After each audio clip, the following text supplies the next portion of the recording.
Okay, good afternoon और कमाई का अड्डा में आपका स्वागत है। मुंबई से मैं और हर्षदा और दिल्ली से वीरू जुड़ेंगे आपके साथ। मार्केट में लगातार शानदार तेजी। निफ्टी अब 19,415 पर, बैंक निफ्टी 45,500 के पार। हालांकि मिड कैप्स ने आज सेकेंड डे रनिंग थोड़ा अंडर परफॉर्म किया। इनफैक्ट मिड कैप इंडेक्स अब रेड में और एडवांस डिक्लाइन अब डिक्लाइंस के फेवर में। इस चीज़ को ध्यान रखिएगा। लेकिन निफ्टी पर इसका रत्ती भर भी फर्क नहीं। और आज जबकि रिलायंस गिरा 1%, तब भी मार्केट एक शानदार मोमेंटम में। एचडीएफसी बैंक ने वापस छलांग लगाई आज और एक शानदार मूव दिखाया। बजाज फाइनेंस की अगुवाई में निफ्टी ने आज लीड किया। लेकिन कल H2 का दिन था, आज B2 का दिन है और आज और एचडीएफसी बैंक और एचडीएफसी फिर वापस एक्चुअली कम बैक कर रहे हैं। और पीएसयू बैंकों में शानदार तेजी बनी हुई है। तो हर्षदा, क्लियरली आप चाहे अनकंफर्टेबल हो चाहे कुछ भी हो, मार्केट में तेजी जबरदस्त बनी हुई है। एक्चुअली अनुज, सुबह में आशीष और मैं बातचीत कर रहे थे यूएस मार्केट के कॉन्टेक्स्ट में, और वहां पर मैंने एक बहुत इंटरेस्टिंग स्टेटमेंट पढ़ी थी कि मार्केट ओ नो वाला मार्केट था, कि ये भी गिरा और वो भी गिरा। आजकल वो फोमो वाला मार्केट है। और बजाज ट्विंस जिस तरह से भागे, एचडीएफसी बैंक में जिस तरह की तेजी आई है, एचडीएफसी, और जिस तरह से दिग्गजों में कॉन्सेंट्रेटेड खरीदारी हो रही है, वो वैसे ही लग रहा है कि अगर आपके पास पैसा है तो बस डाल दीजिए मार्केट में। बिल्कुल हर्षदा, मैं जब जून की एक्सपायरी हुई थी, हमने जब जुलाई की शुरुआत की थी, तो मैंने एक व्यू लिया था कि हम जुलाई में 20,000 हिट करेंगे और वो जो 18,000 से 19,000 21 महीने में लगे थे, 19,000 से 20,000 21 दिन में आ जाएगा मामला। ये तो मार्केट 21 दिन भी वेट करने को तैयार नहीं है वैसे, बिल्कुल भी। और क्या शानदार तेजी रही है और लगातार। अच्छा, इशू क्या हो रहा है, ऐसा नहीं है कि आप मतलब मिस भी कर रहे हैं, एक एक्सपायरी मिस कर रहे हैं कोई नहीं, आप अगली एक्सपायरी में फिर तेजी आ रही है। आज फिर निफ्टी का ऑप्शन देखिए, आप 600, 700% के गेन है। मतलब इस मार्केट में अगर आप सिर्फ एक कॉन्फिडेंस ले रहे हैं और सिर्फ एक, और कुछ नहीं, सिर्फ एक गैप अप के लिए अप्रोच कर रहे हैं इस मार्केट को और ज़्यादा कुछ नहीं, तो ही मार्केट आपको इतना पैसा बना के दे रहा है। देखिए, बने रहे मार्केट में, स्टॉप लॉस ट्रेल कर रहे हैं। अब मार्केट का जो एक हमारा कॉल है कि एग्जिट डिसीजन अब मार्केट को लेने दीजिए। आप अपने रोज स्टॉप लॉस ट्रेल करिए। अब स्टॉप लॉस हो जाएगा आज का लो, बहुत सिंपल है। निफ्टी के केस में जो भी आज का लो है उसको आप स्टॉप लॉस मान लीजिए, नया स्टॉप लॉस। और पोजिशनल स्टॉप लॉस, अगर पोजिशनल ट्रेडर है तो कल परसों तक 19,000 था, वो बढ़कर 19,100 हो गया। अब मेरे ख्याल से और आप इसको थोड़ा सा और आगे बढ़ा देंगे तो उसको 19,100 200 पर ले आए, जो बेसिकली आज का लो है, उसके हिसाब से ही आपको करना है। लेकिन आपको लॉन्ग रहना है और इस मार्केट में शॉर्ट के बारे में बिल्कुल नहीं सोचना है। देखिए, शॉर्ट अगर कोई करेगा तो तकलीफ होगी। 20,000 का मूव इस मार्केट में बहुत फास्ट आएगा। शॉर्ट बिल्कुल नहीं करना। बीच बीच में ऐसे दिन आते रहेंगे जिसमें आज सुबह मार्केट ने एक बार आपको लगा कि प्रॉफिट टेकिंग आ रही है। कल भी इंट्राडे में एक बार के लिए 19,250 तक निफ्टी आया था, वो सब होता रहेगा। बैंक निफ्टी देखिए, और अगेन 5 वीक तक लगातार जो ट्रेंड चला था, छठे वीक फिर कंटिन्यू हुआ। 5 वीक से फिन निफ्टी की एक्सपायरी वाले दिन बैंक निफ्टी शानदार मूव दिखा रहा था। आज भी लोअर लेवल से क्या घूमा फिन निफ्टी, क्या घूमा बैंक निफ्टी। और अब बैंक निफ्टी पर ट्रेलिंग स्टॉप लॉस कर लीजिए 45,200 का। और बैंक निफ्टी पर अब लोग इसको चाहे जो मर्जी समझें, 48,000 से 50,000 तक के मूव्स ओपन हो चुके हैं बैंक निफ्टी में। क्योंकि ये देखिए, एचडीएफसी बैंक अभी चलना शुरू हुआ है, 10-15% का मूव यहाँ बाकी है। ICICI bank all time high के करीब काफी कंसोलिडेट हुआ। एसबीआई में मूव बाकी है। कोटक चला नहीं है काफी टाइम से। एफआईएस का पैसा आ रहा है, डीएस का पैसा आ रहा है। हाँ, ऑब्वियसली आपको बीच बीच में थोड़ा अपने आप को वो एक स्टेटस चेक, रियलिटी चेक लेते रहना पड़ेगा और बीच बीच में मार्केट करेक्शन भी देगा, ऐसा नहीं है। लेकिन ये मूव शुरू हो गया 48,000 से 50,000 के एक बिग मूव्स की तरफ, और मुझे हैरानी नहीं होगी अगर ये अगले 2-3 महीने में आ जाए बैंक निफ्टी पे। तो क्लियरली हायर हाइस की तरफ बढ़ते हुए हम, और मार्केट का भी सिग्नल बस तेजी का ही है। वीरू, वो फोमो फैक्टर तो आई एम श्योर कुछ निवेशकों के मन में होगा, लेकिन कहां पर वो ज्यादा रिफ्लेक्ट कर रहा है स्टॉक स्पेसिफिकली? जी हाँ, बिल्कुल। और आज जैसे कि अभी अनुज ने कहा ना कि कल H2 को नहीं छोड़ा था, आज B2 को छोड़ने के मूड में नहीं है बाजार क्वार्टरली अपडेट्स के बाद। गुड आफ्टरनून अनुज, गुड आफ्टरनून हर्षदा। अगर आप इस वक्त के स्टैट्स को देखें तो NBFCs again, I mean Nifty financial services index की आज एक्सपायरी भी है वीकली कॉन्ट्रैक्ट की। बजाज फाइनेंस करीब 13%, 12.7%, कैनफिन होम्स करीब 10%, बजाज फिनसर्व 3.5%, HDFC करीब 4% और चोला फाइनेंस। आज कंसंट्रेशन, आज फोकस, आज ओआईरेशंस NBFCs में सबसे स्ट्रांग है हर्षदा, और ये पूरा का पूरा स्पेस डोमिनेट कर रहा है। टॉप सेक्टोरियल ओआई गेनर आज डेरिवेटिव्स में 2 ही हैं, इट्स बैंक्स एंड NBFCs। उसके बाद अगर मैं देखूं किसी स्पेस में जिसमें स्ट्रांग बिल्डअप है, दैट्स बैंक और कुछ झुका कुछ स्मॉल बैंक्स पे और PSU मिड कैप बैंक्स पे नजर आया हर्षदा। PNB 14% डेवलप, आज ओआई बिल्डअप देखा गया। इसने एक डेली चार्ट्स पे बहुत खूबसूरत ब्रेकआउट दिया है और एक रेंज ब्रेकआउट था पीएनबी में। पीएनबी का चार्ट स्क्रीन पे लेके आइएगा। आज लगभग 56.75 पे सुबह हमने ट्रेड भी पकड़ा था और ये इस वक्त ऑलमोस्ट फरवरी के बाद के हाईएस्ट क्लस्टर पे ह्यूज ओआईडेशन 14% का, मतलब एक जमाने बाद पीएनबी में इस प्रकार का ओआईडेशन है। फेडरल बैंक जहां पे करीब 120 की रेंज से हमने काफी स्ट्रॉन्ग पुल बैक देखा था, आज यहां पे काफी स्ट्रॉन्ग ओआईडेशन आपकी स्क्रीन पे करीब 6.5% का। उसके बाद एचडीएफसी और एयू स्मॉल फाइनेंस बैंक, इनमें काफी स्ट्रॉन्ग बिल्डअप देखा गया। और बाकी अगर रेस्ट ऑफ द स्टॉक्स को देखूं हर्षदा, तो यहाँ पे अच्छा ओआईडेशन एक हीरो मोटर कॉर्प में था, आई मीन ऑटो स्पेस में, और आईटी में एक टेक महिंद्रा और केमिकल स्पेस में एक नवीन फ्लोरिन, ऐसे कुछ स्टॉक्स से जहां पे ओआई बिल्डअप हुआ। लेकिन अगर आप मुझसे पूछें तो क्लियरली आज एनबीएफसीज प्लस एक पीएसयू बैंकिंग बास्केट में पीएनबी जो कि डोमिनेट करता हुआ हर्षदा। और ट्रेंडिंग काउंटर्स की सूची में भी कुछ स्टॉक्स कॉमन है।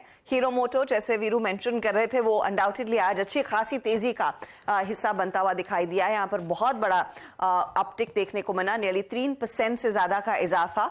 हीरो और हार्ली की जो बाइक लॉन्च हुई है उस पर हम आगे बात करेंगे। टाइटन में वापसी तेजी की करीब 1.25%। और वैसे भी हमने देखा है एक और ज्वेलरी कंपनी दरअसल मार्केट में आ रही है फंड रेज करने को, उसका भी कुछ ना कुछ रिपल इम्पैक्ट देखने को मिला है।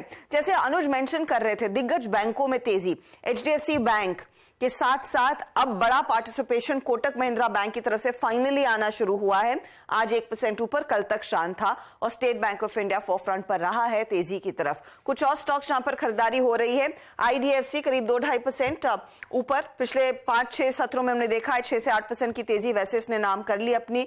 Bank of Baroda, Chola investment, Naveen fluorine ने दूसरे काउंटर्स हैं, जैसे वीरू ने भी आपके लिए मेंशन किया था, जहां पर खरीदारी अच्छे वॉल्यूम्स पर हो रही है।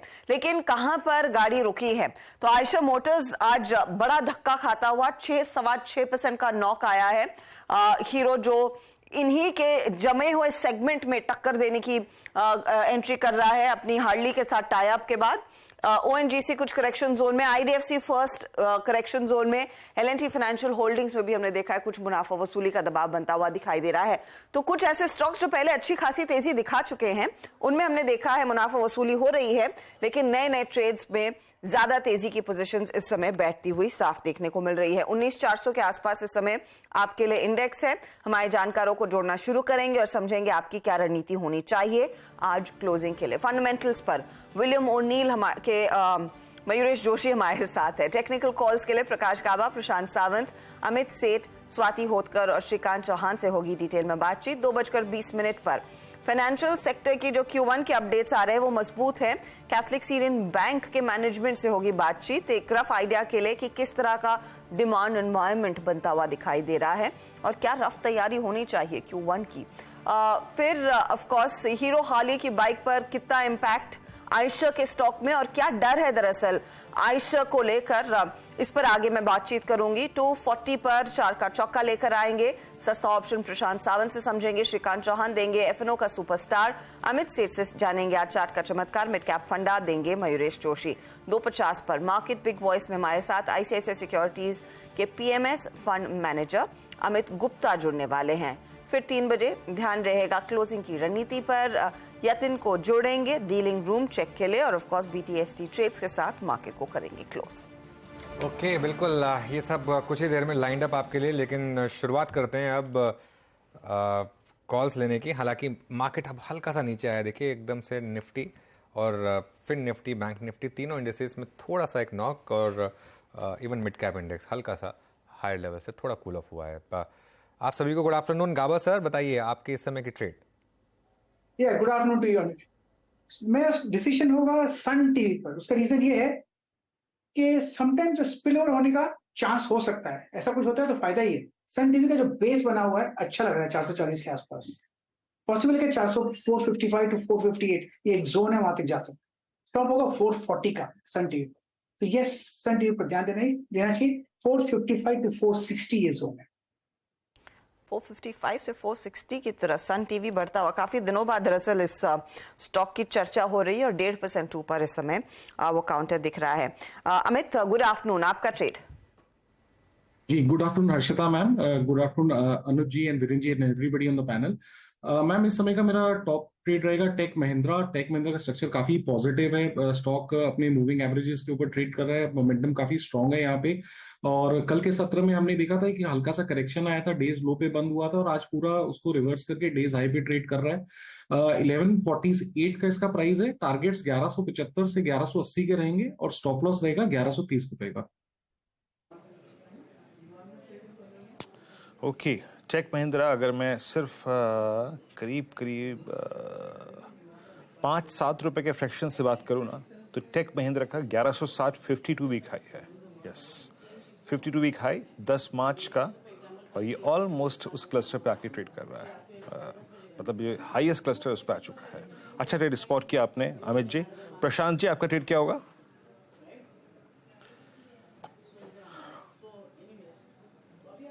Harsha ji, Anuj ji, good afternoon and good afternoon to the panel. सभी दर्शकों को नमस्कार। गोदरेज कंज्यूमर मुझे एक बहुत अच्छे लेवल पे लग रहा है। इसकी वजह यह है कि इसने कल के दिन का लो ब्रेक करते हुए 20 दिनों के एवरेज को भी ब्रेक किया। तो यहाँ पे जो पिन पॉइंट स्टॉप लॉसेस रखे रहते हैं वो ट्रिगर हो चुके हैं। अब मुझे लग रहा है कि ये शेक ऑफ हो चुका है, यहाँ से टेक ऑफ हो सकता है। तो 1065 के आसपास स्पॉट ट्रेड कर रहा है।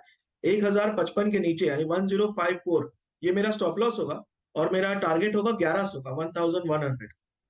ओके, गोदरेज कंज्यूमर यहाँ पर बाय प्रशांत सावंत की तरफ से। मयूरेश जोशी को भी जुड़ लेते हैं। Mayuresh, good afternoon. आपके स्टॉक पे क्या होगी इस समय की?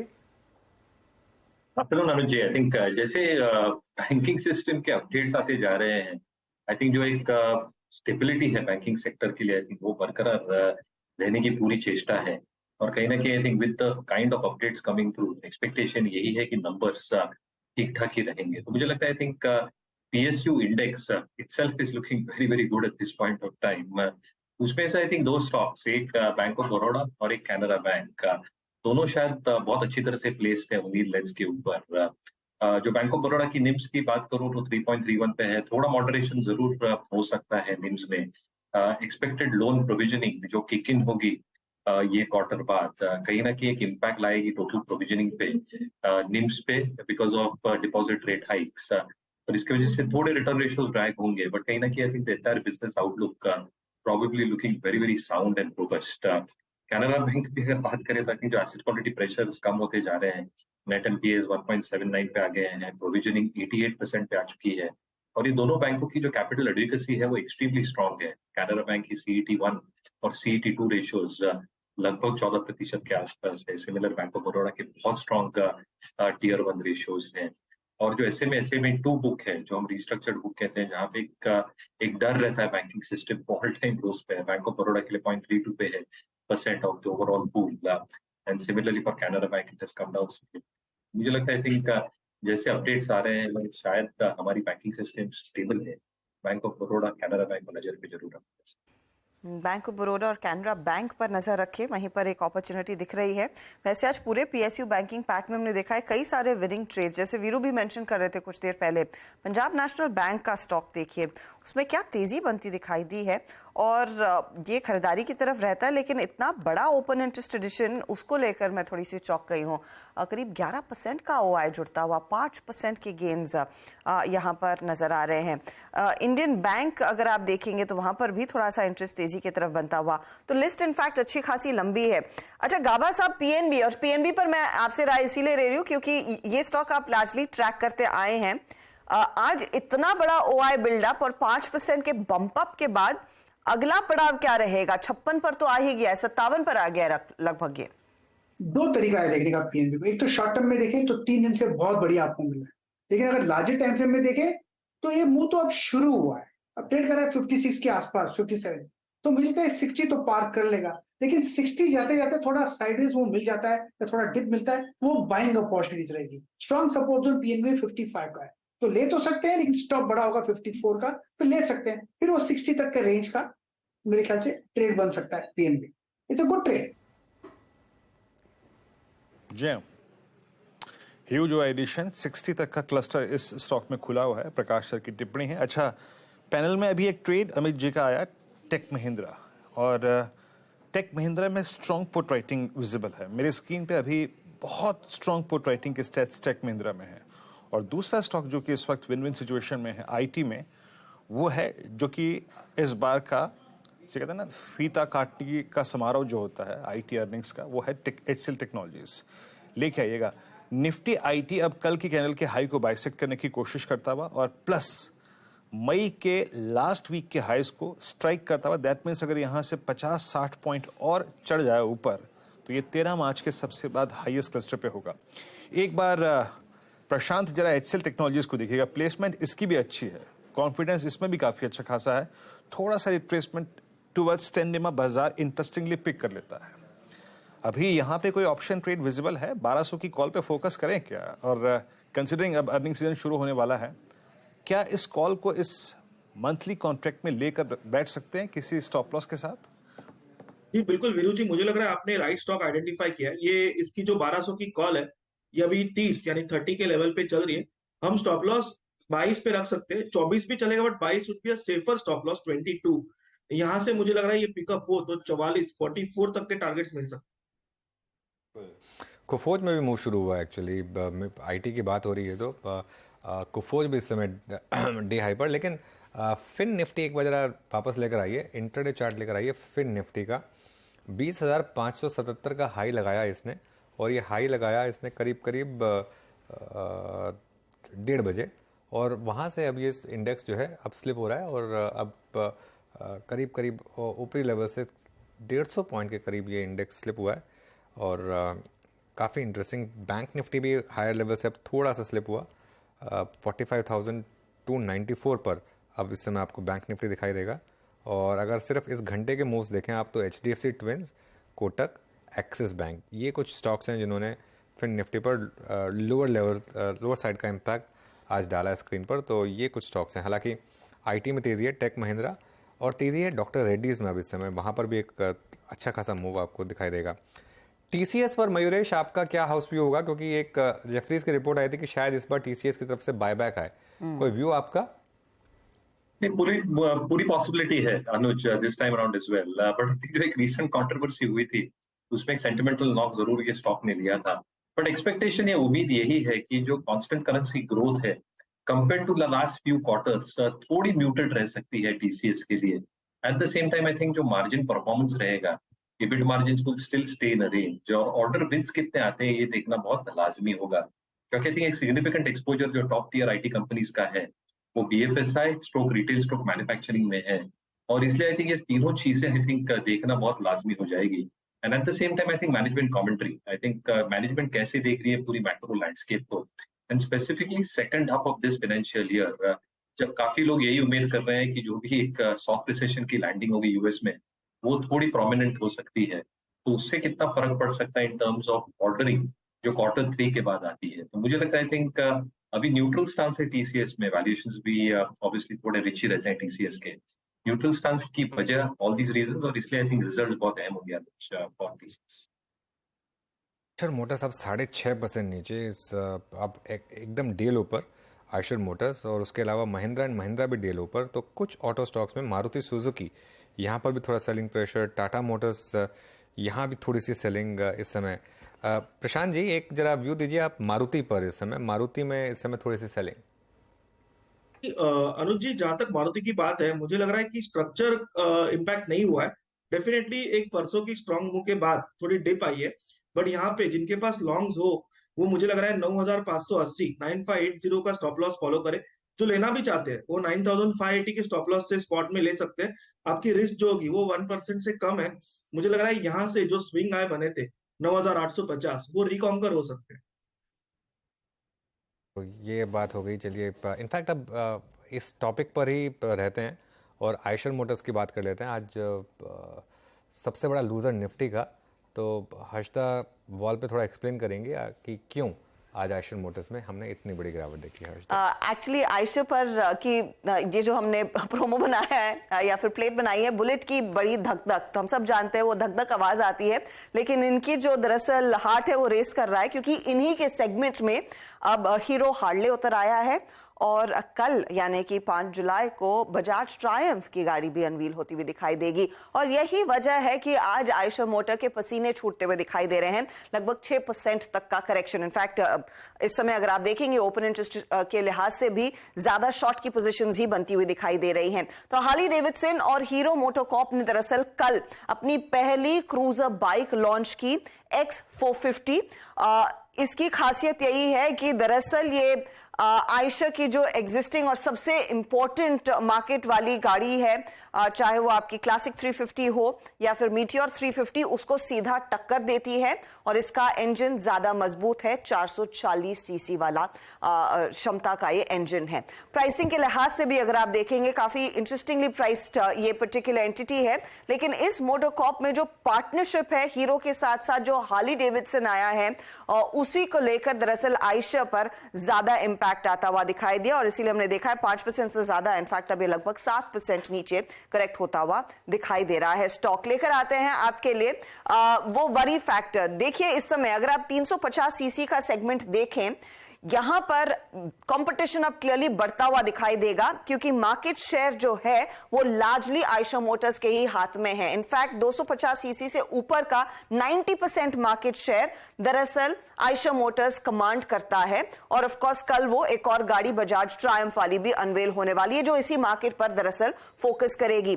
रॉयल एनफील्ड की दो सबसे ज्यादा गाड़ियां बिकती है इस मार्केट में, रॉयल एनफील्ड क्लासिक 350 सीसी और रॉयल एनफील्ड मीटियोर 350 सीसी, और इनकी जो प्राइसिंग है अगर आप देखें इसको इमीडिएटली कंपेयर करें X450 से, तो X450 प्राइस की गई है एंट्री लेवल पे 2.29 लाख पर और टॉप वेरिएंट इसका 2.69 लाख पर है।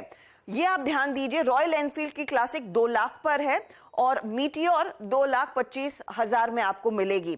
तो अगर आप कंपेयर करेंगे X450 थोड़े से प्रीमियम पर, ज्यादा प्रीमियम पर नहीं है, 15 to 20% का ही प्रीमियम आपको अगर देना होगा आप ले सकते हैं X450। और X450 की खासियत तो यही है कि ये हार्ली डेविडसन के ब्रांड के साथ दरअसल गाड़ी मिलती हुई दिखाई देगी। इसीलिए मार्केट को डर है कि जो लोग अब तक रॉयल एनफील्ड के पूरी तरह से मुरीद थे, उसी के बड़े फैन थे, वो शायद 15 से 20% ज्यादा पैसे देकर हार्ली डेविडसन की तरफ शिफ्ट होते हुए दिखाई देंगे क्योंकि हम सब जानते हैं हार्ली एक मशहूर अमेरिकन ब्रांड है। जितना मशहूर रॉयल एनफील्ड भारत में है उतने ज्यादा मशहूर हार्ली डेविडसन का ब्रांड है। इसीलिए वो प्रीमियमाइजेशन का फायदा मिलता हुआ दिखाई देगा ब्रांड में और प्राइसिंग इतनी कुछ ज्यादा एक्सपेंसिव है नहीं। यही डर है जो दरअसल आज आयशर मोटर्स को सता रहा है। नोमुरा ये कहता है कि दरअसल इस समय इमीडिएट इंपैक्ट नहीं, लेकिन 1 से 2 सालों में ये जो 90% मार्केट शेयर आयशर मोटर्स के हाथ में है वो आगे फिसलता हुआ दिखाई दे सकता है।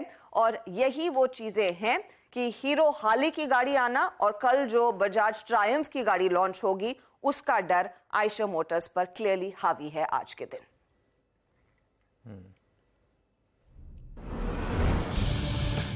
मैं नजर रखूंगा आयशर मोटर्स पर और उस पर मैं नजर रखूंगा नेगेटिव साइड पर। कल जो लॉन्च हुआ है ना हार्ले और हीरो की बाइक का, अब तक तो हार्ले की बाइक मेरी जेब से बाहर थी, मतलब पहुंच से बाहर थी। अब हार्ले की बाइक मैं अफोर्ड कर सकता हूँ। मुझे लग रहा है आज आयशर मोटर्स पर शायद थोड़ा सेलिंग प्रेशर आ सकता है। ये मेरी थॉट प्रोसेस है, इसलिए आज आयशर को हम रेड में रखेंगे। आयशर मोटर्स सुबह हमने इसका एनालिसिस भी किया था कि शायद आज टॉप लूजर्स में शुमार हो। ये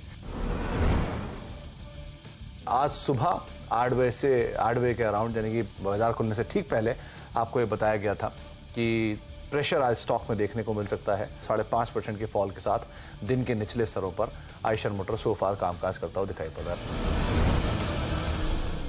बिल्कुल, डील ओपर स्टॉक इस समय 6% नीचे। और एक्चुअली मार्केट में होता क्या है, एक ही दिन में मार्केट या तो पूरी तेजी है, एक पूरी मंदी आजकल भुनाने की कोशिश करता है। जी हाँ। ऐसा नहीं है कि अभी तो ये गाड़ी, अभी तो उसका मतलब आज 4:40 पे तो बुकिंग का लिंक खुलेगा, उसके बाद वो कितनी बुक होंगी, कितनी उनकी कैपेसिटी है, कितना रिस्पॉन्स आएगा, ये सब। लेकिन मार्केट को कुछ नहीं करना, वो पहले ही मार्केट उससे पहले ही क्योंकि प्राइसिंग अच्छी हो गई एक्चुअली। प्राइसिंग अगर ये 3.5 लाख की होती तो कुछ फर्क नहीं पड़ता एक्चुअली। वो इशू ये कि एक तो वो 350 सीसी है, 440 सीसी है, हाँ, तो ज्यादा पावर वाला इंजन। एग्जैक्टली। और मेरे ख्याल में देखना होगा कल ट्रायम्फ और बजाज वाला अब क्या खेल होगा, क्योंकि वो एक प्रोडक्ट है जो इंटरनेशनल मार्केट्स में उतर चुका है और उसको लेकर एक्साइटमेंट थी तो उसका भी डर है। हाँ बिल्कुल, और मुझे लगता नहीं कि वो बहुत ज़्यादा प्राइसिंग ला सकते हैं, क्योंकि अब क्लियरली आपको एक एग्जांपल मिल गया है यहाँ पर इस समय।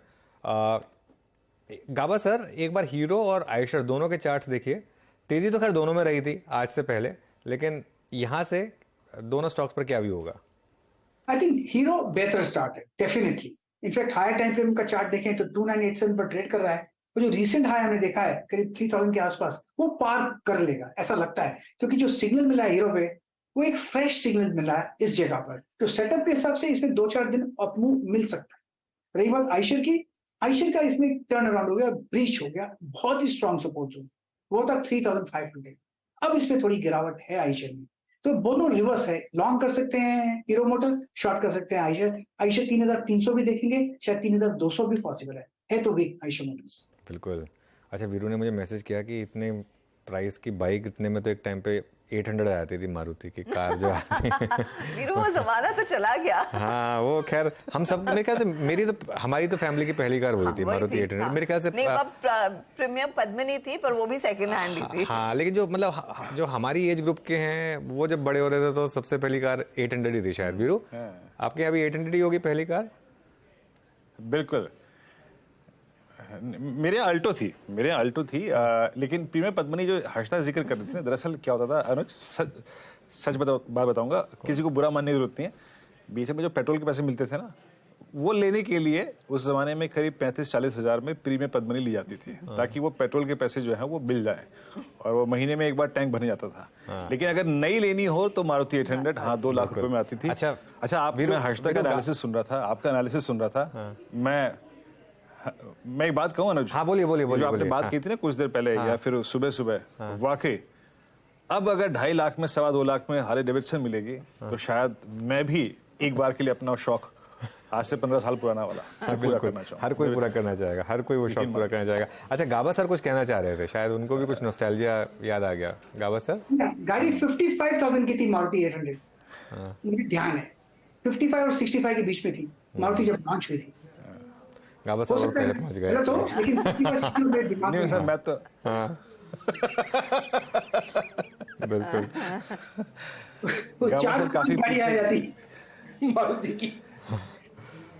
बिल्कुल शानदार। खैर वो भी एक ज़माना था, अब खैर बिल्कुल। लेकिन ये 440 मेरे ख्याल से बस साइट ना क्रैश कर जाए जो अच्छा 4:40 पर लिंक ओपन हो रहा है। 440 उन्होंने इसीलिए रखा है क्योंकि 4:40 पर वो लिंक ओपन हो रहा है। आजकल मार्केटिंग खैर सब बहुत शानदार कर रहे हैं, लेकिन एक मैनेजमेंट रेडी है हर्षदा?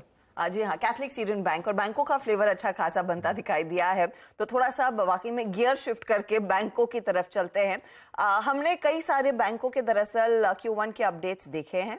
कैथलिक सीरियन की बात करें तो यहाँ पर डिपॉजिट बेस करीब 21% बढ़ता हुआ दिखाई दिया है, कंपनी ने शेयर किया अपने अपडेट में, और करीब 30% ज्यादा लोन दिए हैं। तो स्थिति कैसी उभर कर आ रही है Q1 में? लार्जली मार्केट में किस तरह की डिमांड है? हमारे साथ कंपनी के MD प्रलय मंडल है। मिस्टर मंडल, क्लियरली आपके Q1 अपडेट मजबूत है। अगर आप मुझे समझा सके या फिर एक अगर हिंट दे सके कि किस तरह के ग्राहकों की तरफ से वो लोन की डिमांड बढ़ी है, कितना क्वांटम रिटेल लोन ग्रोथ में इजाफा दिखा रहा है, कितना आपके MSME लोन्स में कुछ इजाफा बनता दिखाई दिया है, ऑन ग्राउंड एक्टिविटी कहां पर ज्यादा जोर पकड़ रही है? Thank you, Arshada, for having me on your show, and thank you, Anuj, as well. We had a good quarter. 21% and 30% is a good growth year-on-year basis. And on ground, I think demands तो अच्छी है, और retail का जो growth है, systemic growth काफी strong है, और बोथ सिक्योर्ड एंड अनसिक्योर्ड दोनों साइड से ही स्ट्रांग है। हमारा बैंक में हमारा गोल्ड लोन में ग्रोथ अच्छा हुआ है, और रिटेल का ग्रोथ धीरे धीरे पकड़ रहा है, और SME growth has been very good as well, and wholesale का भी ग्रोथ ठीक ठाक है। तो ओवरऑल सब मिला के हमारा 30% का जो ग्रोथ हुआ है, हम लोग इसको सस्टेन करने के कोशिश करेंगे जरूर। और लुकिंग अहेड हमारा SBS 2030 का जो स्ट्रेटजी है, उसका हिसाब से 20% गोल्ड, 30% रिटेल, 20% SME और 30% का जो होलसेल का जो स्ट्रेटजी है, उसके लिए हम लोग काफी इन्वेस्ट कर रहे हैं। टेक्नोलॉजी, प्रोसेसेस, लीडरशिप, जियोग्राफी हम लोग 100 ब्रांच के ऊपर ओपन किया और 60 of those 100 branches are in north and west which are deposit markets, wealth markets. So basically हम लोग overall growth, sustainable growth, franchise growth और यूनिवर्सल बैंकिंग ग्रोथ करना चाहते हैं. ओके. अच्छा, मैं एक चीज़ देख रहा था, आप प्रलय सर, गुड आफ्टरनून. ये आपका कासा रेशो जो है ये 30.84% वर्सेस शायद 35%. You can correct me if I am wrong. लेकिन ये थोड़ा सा नीचे आया है. क्या ये, इसको किस तरीके से देखें हम? क्योंकि ट्रेडिशनल बैंकिंग पैरामीटर्स में अगर देखें तो इसको हम थोड़ा सा नेगेटिव मानते हैं, लेकिन क्या, क्योंकि आपका इतना फोकस गोल्ड लोन्स पर होता है, क्या इसको अलग तरीके से देखा जाए? देखिए, फंडिंग स्ट्रक्चर जो है वो तो बहुत रिटेल एफडी और कासा से ही आएगा. और if you want to build the bank in the long run based on retail franchise, तो रिटेल कासा बहुत ही इंपॉर्टेंट होता है. लेकिन वो लॉन्ग टर्म स्टोरी है. शॉर्ट टर्म में क्या हुआ है Anuj, is if you look at last year, we grew by 30% on the asset side. But prior to that, our growth was 9% on assets, which was actually slower than the market. और deposit में 5% का growth था. So suddenly 2 consecutive last year and even this quarter, year on year, हमारा growth from that 9% has grown to 30%. So because of that, obviously CASA immediately इतना grow नहीं हो सकता है. The other thing is, if you look at, I mean, I can't share that number, but हमारा जो ADB जो होता है ना, average daily balance of CASA, वो बेटर हुआ है और उसमें ग्रोथ अच्छा खासा हुआ है. लेकिन I mean sometimes period and numbers के ऊपर डिपेंड नहीं कर सकता, बिकॉज फंडिंग स्ट्रक्चर एएमबी और एडीबी के ऊपर होता है, एवरेज मंथली बैलेंस और एवरेज डेली बैलेंस. उसमें हमारा परफॉर्मेंस अच्छा रहा है. तो ओवरऑल आई थिंक ग्रोथ इतना जो मोमेंटम हमारा पकड़ लिया, उसी का हिसाब से हमको कासा ग्रोथ करना पड़ेगा. तो उसके लिए हम लोग बहुत बड़ा सेल्स फ्रेंचाइज और सेल्स मशीनरी लगाया है. तो उसके हिसाब से हमारा कासा ग्रोथ धीरे धीरे 32%, एक्चुअली इट वाज नॉट 35, हमारा 135 बेसिस पॉइंट्स परसेंटेज बेसिस कम हुआ है compare to last quarter, but we will make it up in the next quarter. आपका कॉस्ट ऑफ फंड्स काफी कम हुआ है, ऑब्वियसली सिस्टम में भी वो धीरे धीरे कम हो रहा है. और क्योंकि आप गोल्ड लोन्स में भी इतना ज्यादा हैं, तो आपका मार्जिन का इस समय करंट पिक्चर क्या है और क्या आगे की मार्जिन की पिक्चर रह सकती है आपकी? Margin actually systemic overall I think नीम में थोड़ा सा प्रेशर रहेगा बैंकिंग सिस्टम में इस साल में, आपको पता है. लेकिन हम लोग क्या कर रहे हैं कि डिपॉजिट ग्रोथ हम लोग ज्यादा उसी का हिसाब से ग्रोथ कर रहे हैं जितना हमारा एसेट ग्रोथ है. तो हम लोग अननेसेसरीली हाई कॉस्ट डिपॉजिट नहीं कर रहे हैं.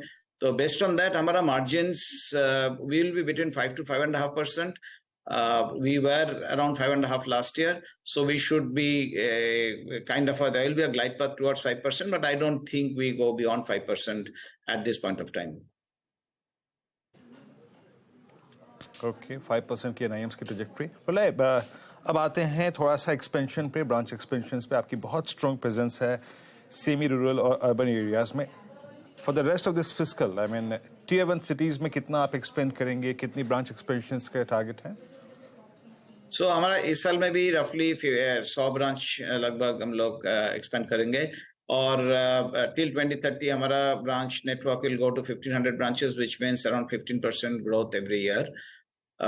एज यू राइटली सेड कि हमारा काफी एक्सपेंशन अच्छा है डीप जियोग्राफी में. तो अभी धीरे धीरे locations like Bombay, Delhi, Pune, Maharashtra, I mean rest of Maharashtra, Gujarat, Haryana, UP, Rajasthan, ये सब नॉर्थ और वेस्ट में ये सब एक्सपेंशन हो रहा है. And these are in the largest cities. और साउथ में तमिलनाडु, केरला में हमारा काफी ऑलरेडी प्रेजेंस है. और कर्नाटका और एपी तेलंगाना में भी हम लोग इंक्रीज कर रहे हैं. तो overall to build a long term sustainable bigger franchise, we have to build a brand and our presence in the larger cities as well, and that's where what Anuj was asking कि CASA ratio etc. वो सब उधर से ही आएगा. तो हम लोग का ओवरऑल ग्रोथ जो होगा expansion pan India, we want to be a truly pan India bank with all products and services. And all the very best, of course. Q1 के नंबर्स के बाद आपसे फिर डिटेल में बातचीत हम जरूर करेंगे. तो दरअसल कमेंट्री मजबूत स्टॉक्स में हमने देखा है पिछले कुछ दिनों में बैंकिंग काउंटर्स में अच्छा खासा तेजी का उछाल बनता दिखाई दिया है। चलिए फटाफट से अब स्वाति और श्रीकांत को भी जोड़ लेते हैं और उनसे पूछते हैं इस समय का ट्रेड क्या रहेगा। फिर कुछ और स्टॉक स्पॉटिंग की तरफ बढ़ेंगे। वैसे निफ्टी बैंक अब 100 पॉइंट ही ऊपर है और मिड कैप इंडेक्स 100 पॉइंट गवा चुका है, उसका ध्यान रखिएगा। स्वाति, आपका ट्रेड इस घंटे का? यस, ये घंटे के लिए मैं 2 बाय कॉल देना चाहूंगी। पहला है टेक महिंद्रा पे। टेक महिंद्रा पे हर जगह जब देखोगे तो लास्ट 6-7 ट्रेडिंग सेशन से काफी ये स्टक हुआ था 1110 और 1130 के लेवल्स में। उसका ब्रेकआउट हुआ है, कंसोलिडेशन ब्रेकआउट हुआ है with decent volume, important moving average के ऊपर वेल प्लेस्ड है। ये मुझे लगता है कि इसमें एक स्ट्रॉन्ग पोटेंशियल है एटलीस्ट 1190-1200 के लेवल्स टेस्ट करने का। तो टेक महिंद्रा करंट लेवल पे बाय कीजिएगा, 1130 रुपए का स्टॉप लॉस प्लेस कीजिएगा। Second by call is on NTPC. NTPC में एक काफी अच्छी स्पर्ट हम लोग ने देखा है आज intraday with volume basis. Bollinger band के अपर बैंड में चल रहा है। 20 डेज मूविंग एवरेज का काफी अच्छा सपोर्ट लेके ये बाउंस बैक हमें न्यू स्विंग हाई की तरफ जाते हुए नजर आ रहा है। मुझे लगता है कि इसमें भी काफी अच्छा पोटेंशियल हमें 205-210 के लेवल्स तक देखने मिल सकता है। तो करंट लेवल पर एनटीपीसी बाय कीजिएगा, 185 का स्टॉप लॉस प्लेस कीजिएगा। एनटीसी वाकई एनटीपीसी, अभी मैं इसका चार्ट ही खोल के बैठा था और एनटीपीसी याद रखिएगा 194 के प्राइस पे अपने करियर के थर्ड बेस्ट प्राइस पे इस वक्त फ्लोट करता हुआ। इससे पहले का एक स्विंग हाई था दिसंबर 2009 का 198 का और जून 2008 का प्राइस था, फरवरी 2008 का माफ कीजिएगा, 240। थर्ड बेस्ट क्लस्टर में। श्रीकांत, गुड आफ्टरनून, आपका conviction trade? Good afternoon Virendra. तो देखिए, यहाँ पे हमें लगता है कि कुछ रियल एस्टेट स्टॉक्स में वापस एक्टिविटी बन सकती है और स्पेसिफिकली अगर सेंचुरी टेक्सटाइल की अगर बात की जाए तो वहां पे अगर आप देखेंगे तो एक बड़ी रैली हमने देखी थी और उस बड़ी रैली का जो एक करेक्शन आया था उसमें उसने करेक्टिव पैटर्न कंप्लीट किया है। सो जो मार्च 2020 से जो स्टॉक चला था 200 रुपए से लेकर 1000 रुपए तक, उसका एक बड़ा करेक्टिव पैटर्न कंप्लीट हुआ है एट 600 रुपीज और वो जो एक फ्लैग बना था उसका कंटिन्यूएशन ब्रेकआउट पैटर्न बना है। करंट लेवल से मुझे लगता है कि ये 875 वाला स्टॉक 900 से लेकर 950 के लेवल्स दिखा सकता है, बट एटलीस्ट कम से कम 900-910 के लेवल्स शॉर्ट टर्म में दिखा सकता है। तो करंट लेवल से सेंचुरी टेक्सटाइल को लॉन्ग करें, स्टॉप लॉस यहाँ पे रखे अराउंड 864 रुपीज का। ओके, तो सेंचुरी टेक्सटाइल में एक मौका तेजी का बनता हुआ साफ देखने को मिल रहा है। अच्छा, एक तो फाइनेंशियल काउंटर्स पर मैं आपकी राय लेना चाहूंगी। अमित, एक देखिएगा आप फेडरल बैंक और श्रीकांत नहीं प्रशांत, अगर आप देख सके कैनफिन होम्स, क्योंकि जहां पर ऊपरी लेवल से कुछ बैंकों में कूल ऑफ देखने को मिला है, फेडरल बैंक की चाल एकदम मजबूत है। अमित बताइए अगला पड़ाव क्या रहेगा इस स्टॉक के लिए? पहले इसको डिस्कस कर लेते हैं। जी हर्षदा मैम, काफी स्ट्रॉन्ग प्राइस वॉल्यूम ब्रेकआउट है इसमें। इसका एक नेकलाइन था अराउंड 128 का, उसको स्टॉक ने एक काफी स्ट्रॉन्ग प्राइस एक्शन से आज क्रॉस किया। वॉल्यूम भी काफी अच्छा है, तो पोजिशनली अब इसका स्टॉप लॉस रहेगा अराउंड 128 का। कोई भी हल्का फुल्का भी डिप आए तो इसे बाय करें और इसके टारगेट्स लगभग 138 से 140 तक के अनफोल्ड करेंगे। तो काफी पॉजिटिव स्ट्रक्चर है, काफी अच्छा हमने वॉल्यूम देखा है। 128 के स्टॉप लॉस के साथ फेडरल बैंक को लॉन्ग करना चाहिए। ओके, फेडरल बैंक का फार्मा में आज अच्छा मोमेंटम है। सिप्ला कल काफ़ी टूटा था, अब जरा एक बार सिप्ला का चार्ट लेकर आइए। सिप्ला अब इस समय डे हाई पर और सन फार्मा यहाँ पर भी तेजी। Shrikant, good afternoon. Sun Pharma और सिप्ला दोनों स्टॉक्स पर आपका व्यू? गुड आफ्टरनून अनुज। तो देखिए, यहाँ पे हमें लगता है कि फार्मा स्टॉक्स में ऑनगोइंग तेजी चलती रहेगी और जो पैटर्न रहेगा वो ऐसे ही रहेगा कि like rising top rising bottom की सीरीज रहेगी। सन फार्मा में अच्छा खासा एक करेक्शन हो चुका है। कल के दिन में 1050 1055 के करीब था, अभी ये स्टॉक करेक्ट होके तकरीबन 1030 के करीब आया है। करंट लेवल से भी मुझे लगता है मुझे लॉन्ग करना चाहिए क्योंकि 5 डेज 10 डेज के एवरेज के काफी नजदीक है। करंट लेवल से अगर लॉन्ग करेंगे तो 1020 का स्टॉप लॉस रखना पड़ेगा क्योंकि स्टॉक टेक्स टाइम। ये जो फार्मा स्टॉक्स होते हैं थोड़े से वक्त लेके चलते हैं, लेकिन करंट लेवल से यहाँ से सन फार्मा 1070 1075 के लेवल्स दिखा सकता है। और साथ ही साथ मुझे लगता है कि सिप्ला यहाँ पे भी एक एक्टिविटी बन रही है। इनफैक्ट यहाँ पे जो फॉर्मेशन है वो सन फार्मा से थोड़ा बेटर है, रेक्टेंगल फॉर्मेशन बना है और इसके ब्रेकआउट के बाद ये स्टॉक कम से कम 1080 1090 के लेवल्स दिखा सकता है। तो करंट लेवल्स पे काफी अच्छा रिस्क रिवॉर्ड रेशियो सिप्ला के लिए है। करंट लेवल से उसे लॉन्ग करे और स्टॉप लॉस रखे अराउंड 995 के करीब का। ओके कुछ और स्टॉक्स देखते हैं जहां पर थोड़े से अच्छे मूव्स इस समय आपको दिखाई देंगे। एक नायका का चार्ट लेकर आइए जरा इंट्राडे में। नायका काफ़ी टाइम से इसकी बात की नहीं है हमने, और इस समय डे लो पर नायका काफ़ी इंटरेस्टिंग मूव यहाँ पर। कल ऑयल मार्केटिंग कंपनियों में अच्छे मूव्स आए थे, लेकिन आज आईओसी में थोड़ी सी प्रॉफिट टेकिंग है हायर लेवल से। यहाँ पर एक मूव आपको विजिबल है। उसके अलावा कैश मार्केट के कुछ और शेयर्स की अगर बात कर ली जाए तो एस्टर डीएम, वो हॉस्पिटल स्टॉक्स में एस्टर डीएम में अच्छा मूव है आज, करीब करीब 12.5% का मूव यहाँ पर। तो ये कुछ स्टॉक्स हैं जहाँ पर आपको इस समय मूव्स दिखाई देंगे। ये एक शानदार मूव इस स्टॉक में। उसके अलावा और कहाँ पर इंटरेस्टिंग पिछले कुछ मिनटों में अगर आप मूव्स देखें जहाँ पर आपको अच्छे मूव्स दिखाई देंगे। अच्छा, एक बार पीएफसी वापस लेकर आइए। पीएफसी ये भी एक स्टॉक है जो अब 52 वीक हाई की तरफ बढ़ रहा है। ये हमारी स्पॉटलाइट में भी था कुछ दिन पहले। इनफैक्ट आज का जो हाई था वो 52 वीक हाई भी था यहाँ पर।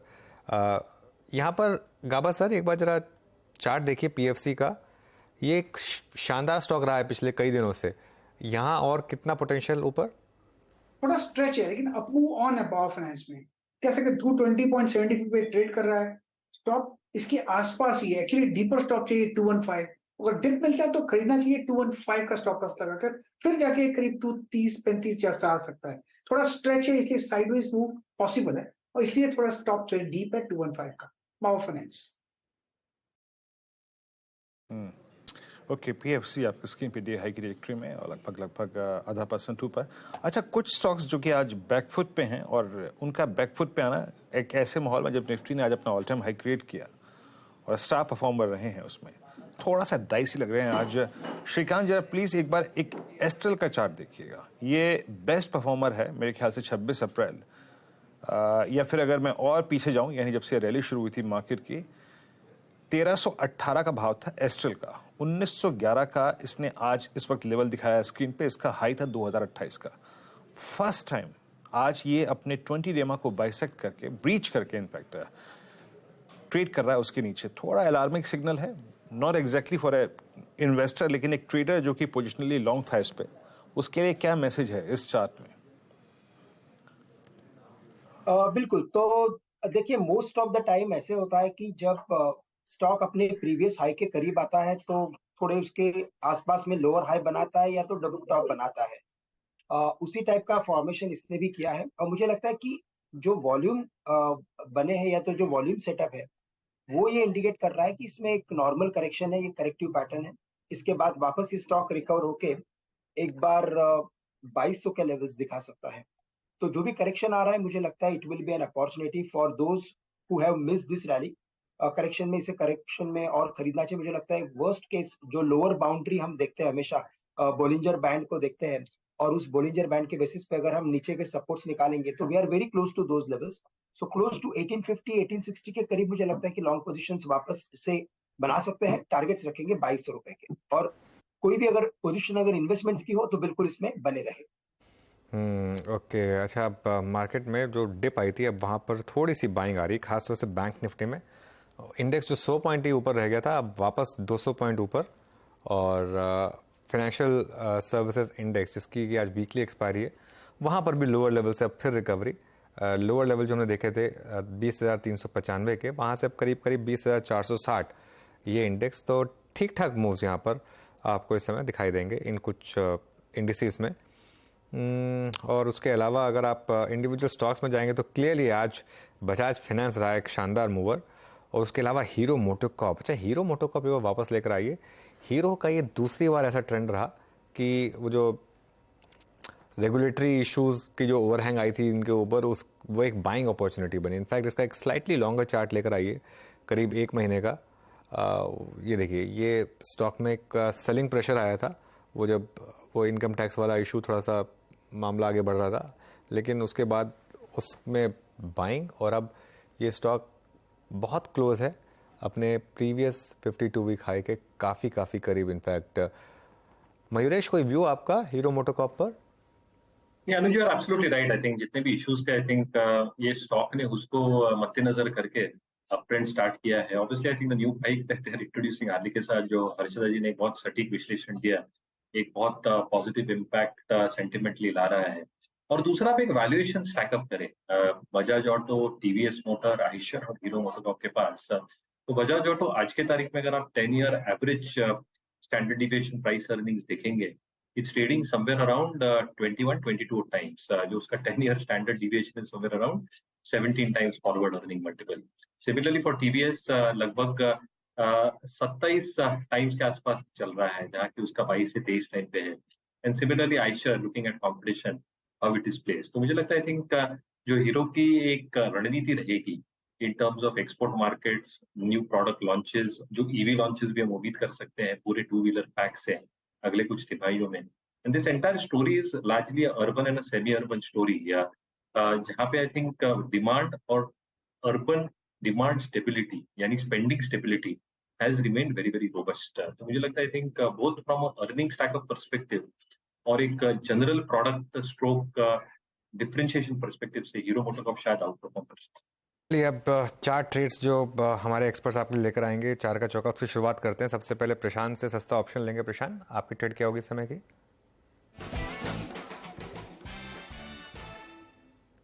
अनुज जी, मैं थोड़ा सा कंफ्यूज था सेक्टर में, मेटल या आईटी, बट फाइनली मैंने आईटी को चुना है और इसमें जो लीडर इन्फोसिस को चुनना चाहूंगा। मुझे लग रहा है एक अच्छी मूव यहाँ पे मैं एक्सपेक्ट कर रहा हूँ जो इसको 200 दिनों के एवरेज तक ले जा सकती है। तो इसकी जो 1340 1340 स्ट्राइक प्राइस की जो कॉल ऑप्शन है, जो करीबन 35 के रेंज में चल रही है, मैं थोड़ा डीप स्टॉप लॉस रखूंगा इस बार। 15 का स्टॉप लॉस होगा मेरा, बट टारगेट में 75 का रखूंगा। 75 का टारगेट 1 और 90 का टारगेट 2। मैं इन्फोसिस में इस महीने में एक अच्छी मूव एक्सपेक्ट कर रहा हूँ। एग्जैक्टली यही जो शुरू में बात हो रही थी, इन्फोसिस की 30-40 की कॉल और एक्सेल टेक्नोलॉजीज की कॉल ऑप्शंस है। खैर अब चलते हैं दूसरे ट्रेड पे। एफएनओ सुपरस्टार श्रीकांत जी का सौजन्य से आएगा। श्रीकांत जी, क्या पिक करेंगे आप? तो देखिए, यहाँ पे मुझे लगता है कि जिंदल स्टील एंड पावर जो 602-603 के करीब ट्रेड कर रहा है, मुझे लगता है यहाँ पे कुछ लॉन्ग की पोजीशंस बनाई जा सकती है, क्योंकि यहाँ पे आज शॉर्ट कवरिंग हुई है। साथ ही साथ अगर आप इसके एक मीडियम टर्म चार्ट को देखते हो तो यहाँ पे इसने एक अच्छा खासा टेक्निकल ब्रेकआउट भी किया है।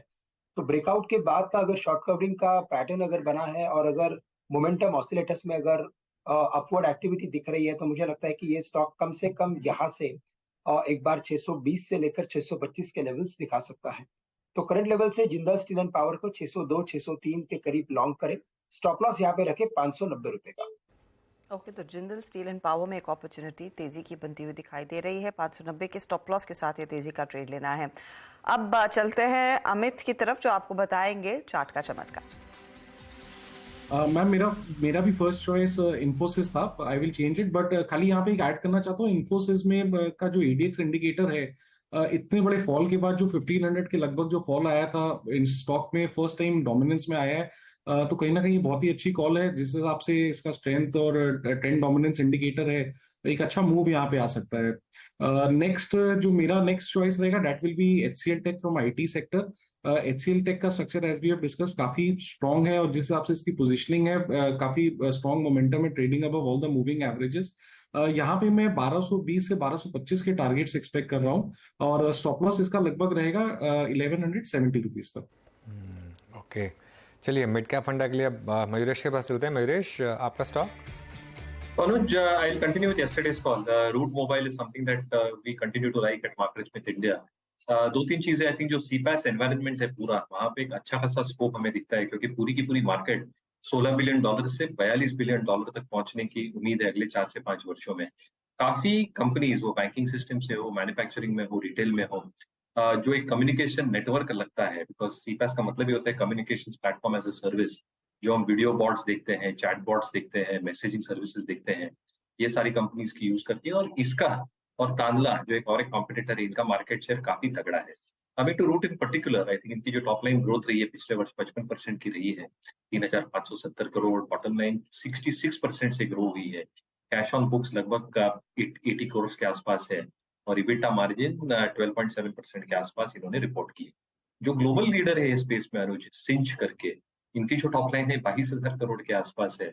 Organically they are growing in excess of 30-40%, और मार्जिन 8.5% के आसपास है। तो कहीं ना कहीं आई थिंक मार्केट साइज बहुत बड़ी है, ग्रोइंग की जो एक अपॉर्चुनिटी है ये बहुत बड़ी रह सकती है। बैलेंस शीट काफी क्लीन है और रिटर्न रेशियोज काफी स्ट्रॉन्ग है। तो मुझे लगता है आई थिंक रूट मोबाइल एक अच्छा विकल्प हो सकता है। 15 से 18% के अपसाइड दिख रहे हैं, with a stop loss based at 1480. Clear disclaimer, ये stock research for true clients के पास गई है, मेरी पर्सनल होल्डिंग स्टॉक में बिल्कुल।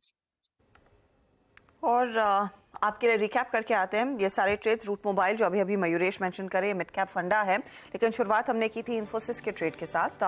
1314.40 का आपने कॉल लेना है जो 37 पर है, उन्होंने सुझाया था 35 पर, टारगेट 75 का रहेगा, फिर आगे 90 भी हासिल हो सकता है। 15 का स्टॉप लॉस लगाए। श्रीकांत ने पिक किया JSPL FNO सुपरस्टार 620 और 625 के टारगेट के लिए तेजी करे, 590 का स्टॉप लॉस जरूर लगाए।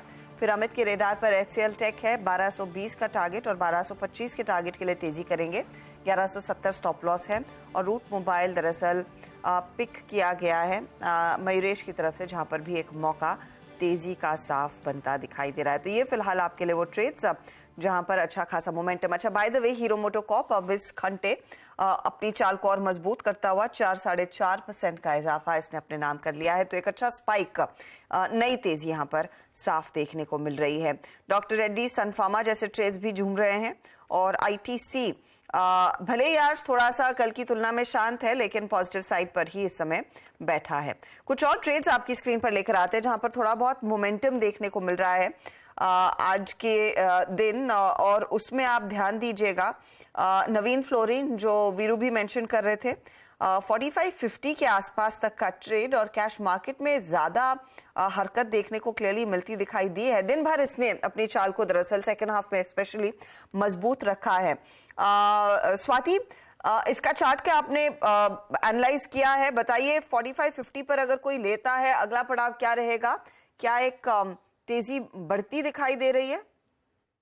यस, डेफिनेटली तेजी बढ़ती दिखाई देगी, बट अभी करंटली ये काउंटर 20 डेज मूविंग एवरेज के आसपास है। मुझे लगता है एक बार ये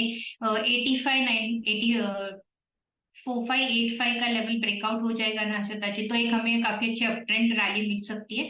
ये क्लोजिंग बेसिस होना चाहिए 4583 लेवल्स। अगर ये क्लोजिंग हो जाएगा तो मुझे लगता है इसमें काफी पोटेंशियल है अपसाइड में। 4700 to 4800 के लेवल्स पे ये रैली टच कर सकता है। तो एट दी करंट लेवल मैं कहूंगी कि थोड़ा वेट कीजिएगा, फ्रेश बाइंग पोजीशन मत इनिशिएट कीजिएगा, bye on higher levels above 4585, but जिनके पास हो एटलीस्ट करंट लेवल पे आप अपने पार्शियल प्रॉफिट्स बुक कर सकते हो। And second partial you can hold on by maintaining a stop loss of 4530 levels.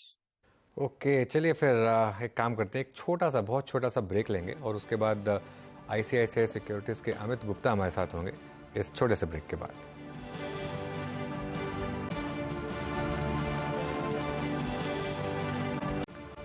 Big market voices में आज हमारे साथ ICICI सिक्योरिटीज़ के PMS fund manager Amit Gupta जुड़ गए हैं। Amit ji, good afternoon. काफ़ी वन वे मूव रहा है मार्केट में, काफ़ी शार्प, काफ़ी फास्ट। यहाँ से आपका व्यू क्या है? यहाँ पर बाय करना अभी भी ठीक रहेगा? तो अनुज, हमें लगता है कि अब मार्केट जो है ना, एटलीस्ट दिस क्वार्टर, तो या आप ये बोलिए कि at least for couple of months market elevated levels पर ही रहने वाला है। क्योंकि अगर आप ग्लोबल मार्केट से क्यूज लेते हो तो S&P की अर्निंग्स इस क्वार्टर में थोड़ी रिवाइव होती हुई एक्सपेक्टेशन है, तो मार्केट उसका वेट करेगा। क्योंकि ऐसा नहीं है कि S&P has gone back to the previous heights. S&P अभी भी इंटरमीडिएट लेवल्स पर है, क्योंकि जो प्री कोविड के लेवल्स थे वो 3400 3500 के पास थे, और उनके पास टेस्ट करके S&P ने थोड़ा रिवर्ट लिया है बिफोर दिस क्वार्टर। तो क्वार्टर 3 के अंदर ऐसा है एक्सपेक्टेशन की थोड़ी अर्निंग्स रिवाइव होंगी। तो जुलाई, अगस्त, सितंबर, आई थिंक ये एक ऐसा पीरियड है जब मार्केट ग्लोबल, काफी स्टॉक स्पेसिफिक वहां भी हो सकता है, वो भी वेट एंड वॉच में होगा। और अगर डिसअपॉइंटमेंट आता है तो सितंबर के सेकेंड हाफ से या उसके बाद फिर आपको एक वीकनेस का दौर दिखेगा। अदरवाइज आई थिंक मार्केट्स यहाँ पर काफी जिस बॉयंसी से मार्केट अभी ट्रेड कर रहा है, मुझे नहीं लगता है बहुत जल्दी ये बॉयंसी जाएगी। काफी स्टॉक स्पेसिफिक सिनेरियो प्रीवेल होने वाला है। काफी सेक्टर्स जो अभी तक परफॉर्म नहीं किए हैं वो भी आपको अब परफॉर्म करते हुए दिख सकते हैं। ओके, तो किन सेक्टर्स पर आपकी नजर रहेगी अमित यहाँ से? देखिए, बहुत क्लियरली ओवरसोल्ड में तो IT एंड फार्मा आते हैं, राइट? क्योंकि कहीं ना कहीं ये हमको समझना है कि जो भी निगेटिविटी होती है वो कहीं ना कहीं प्राइस के अंदर आती है, और एक पॉइंट पर जाकर आपको 10, 15, 20 टके तक के भी पुल बैक देखने को मिलते हैं उन ओवरसोल्ड सिनेरियोज में। तो अगर आप IT की बात लें तो इन्फोसिस ऑलरेडी 4 to 7% का जो गाइडेंस फाइनेंशियल ईयर 24 का दिया था, आई थिंक बहुत ही वीक गाइडेंस था। बट उसके बाद आपने ऑलरेडी देखा है कि 1200 के आसपास इन्फोसिस 2-3 बार आया है, तो मुझे लगता है कि आज अगर वैल्यूएशन आप देखो तो 19.6 टाइम्स है फाइनेंशियल ईयर 24 पे, जो कि पिछले 15 साल का एवरेज जो प्राइस टू अर्निंग है वो 19 ही है, और आप 19.6 तक आ गए थे। इसका मतलब you are very close to the last 15 year. तो जो प्रीमियम था, जितना भी प्रीमियम था, almost that is being taken out. तो ऐसे सिनेरियो में क्या होता है कि जनरली जो रिवर्सल है कुछ उस तरीके का सिनेरियो आता है, क्योंकि जो मनी फ्लो है वो ऑलरेडी हाई ग्रोथ सेगमेंट्स में जा चुका है। मैं ये नहीं कहता हूं आईटी आज हाई ग्रोथ है, आईटी अभी भी लोअर ग्रोथ सेक्टर है फिलहाल, क्योंकि वो ग्लोबली लिंक्ड है। बट जब पैसा हाई ग्रोथ में गया और उनको ड्राइव किया, उसके बाद वो कुछ मूव इधर भी आईटी में भी आता हुआ मेरे ख्याल से पॉसिबल है। ओके अमित जी नमस्कार, वीरेंद्र बोल रहा हूँ दिल्ली स्टूडियो से। अमित, आपका व्यू इस वक्त, आपने आईटी पे तो बात कही, फार्मा पे क्या है? क्योंकि फार्मा में भी ये रीसेंट मूव में अप्रैल मई जून में एक स्ट्रॉन्ग अपसाइड खुला, बाजार ने उसको हाथों हाथ लिया, लेकिन क्या ये जस्ट एक पुल बैक था, वो जो पोस्ट कोविड रिट्रेसमेंट था उसका, या फिर आप मानते हैं कि ये पुल बैक अभी और सीरियस होगा? आपका टेक फार्मा पे, pharma plus diagnostic plus I think hospital stocks. Amit ji okay, so Virendra, देखिए अगर आप फार्मा में देखिए तो लगातार जो प्रॉब्लम रही है वो है प्राइस इरोजन का, ड्रग्स का प्राइस इरोजन। बहुत ज्यादा लॉन्चेस नहीं थे यूएस मार्केट में, जिस वजह से नए प्राइस पर ड्रग्स लॉन्च नहीं हो पा रहे थे। अभी हम देख रहे हैं कि यूएस एफडीए का जो अप्रूवल्स हैं वो आगे जाके बढ़ेंगे। जो प्री कोविड का सिनेरियो था यूएस एफडीए का, वो धीरे धीरे आपको आता हुआ दिखाई देगा। इस वजह से जो अप्रूवल्स हैं या फिर जो फर्दर लॉन्चेस हैं वो थोड़े पेस पकड़ सकते हैं। इस प्राइस इरोजन का वही एक सॉल्यूशन है, राइट? तो प्राइस इरोजन अभी भी आप देखिए तो हाई सिंगल डिजिट में अभी भी है, और मेरे ख्याल से वो थोड़ा मेंटेन रह सकता है। बट 2-3 पॉजिटिव्स हैं, जैसे कि यूएस एफडीए के अप्रूवल स्पेस ले सकते हैं। दूसरा, एक थोड़ा ड्रग का शॉर्टेज है अभी मार्केट में। अगर आप ग्लोबली देखो, कुछ मैन्युफैक्चरर्स हैं जिन्होंने कुछ पर्टिकुलर प्रोडक्ट्स से एग्जिट लिया है, तो वो कुछ ऐसे टेलविंड हैं जो फार्मा में कुछ स्टॉक्स के लिए पॉजिटिव हो सकते हैं। अब आपने जैसे डॉक्टर रेड्डीज का देखा, डॉक्टर रेड्डीज ने एक अच्छा नीचे से मूव दिया है, तो उसकी पॉसिबिलिटी क्यों हो रही है? क्योंकि वो जेनरिक्स के अंदर भी है और ऐसे जो न्यू लॉन्चेस हैं वहां पर भी वो अभी आ सकता है। तो दोनों एंगल से उसको एक पॉजिटिव है। तो मेरे ख्याल से अगर आप लार्ज कैप में देखो तो ये स्टॉक ऐसा है जो काफी सेफ दिखता है, और मेरे ख्याल से यहाँ से थोड़ा आपको रिटर्न डेफिनेटली मिलने का पॉसिबिलिटी है अगले 1-2 महीने के अंदर। डॉक्टर रेड्डीज आपकी स्क्रीन पे ट्रेड करता हुआ करीब करीब 5168 पे, ये इसकी इस दौर की हाईएस्ट ट्रैजेक्टरी है, यानी अगस्त 2021 के बाद की हाईएस्ट ट्रैजेक्टरी।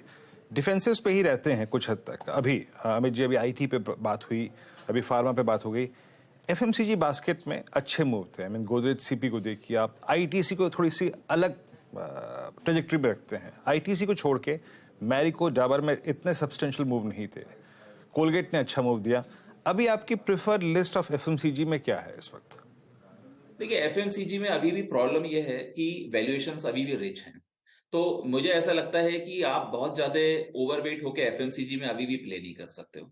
हाँ, जिस तरह से अल्निनो का जो इम्पैक्ट आता हुआ मार्केट में दिख रहा था, और अभी जैसे रेनफॉल ने थोड़ा पिकअप किया है, वो एक डेफिनेटली पॉजिटिव है। And moving into the election scenario, जो स्टेट इलेक्शंस हैं उसमें भी लोअर द पिरामिड ऐसा एक्सपेक्टेशन रहता है कि थोड़ा पैसा जाता है, और जिससे कि थोड़ा कंज्यूमशन का ट्रेंड पिकअप होता है। हम आज भी एफएमसीजी से ज्यादा कंज्यूमर डिस्क्रिशनरी को ही पिक करना पसंद करेंगे, और मेरे ख्याल से उसके अंदर एक ऐसा सेगमेंट है एफएमईजी जो लगता है जो इंफ्रा से भी लिंक है, कंज्यूमशन से भी लिंक है, क्योंकि कंपनीज B2B सेगमेंट में अगर 60% या 65% है तो वो कंज्यूमर की तरफ भी मूव करने की तरफ कोशिश कर रहे हैं। जैसे आप एग्जांपल लीजिए तो पॉलीकैब के अंदर जो वायर एंड केबल्स का सेगमेंट है वो मैक्सिमम ग्रोथ अगर आप अक्रॉस देखिए तो उसी सेगमेंट में आ रही है। इवन हेवल्स के अंदर भी अगर आप 17,000 करोड़ का टर्न रेवेन्यू देखेंगे तो उसमें जो सबसे ज्यादा ग्रोथ है वो वायर एंड केबल्स के अंदर है।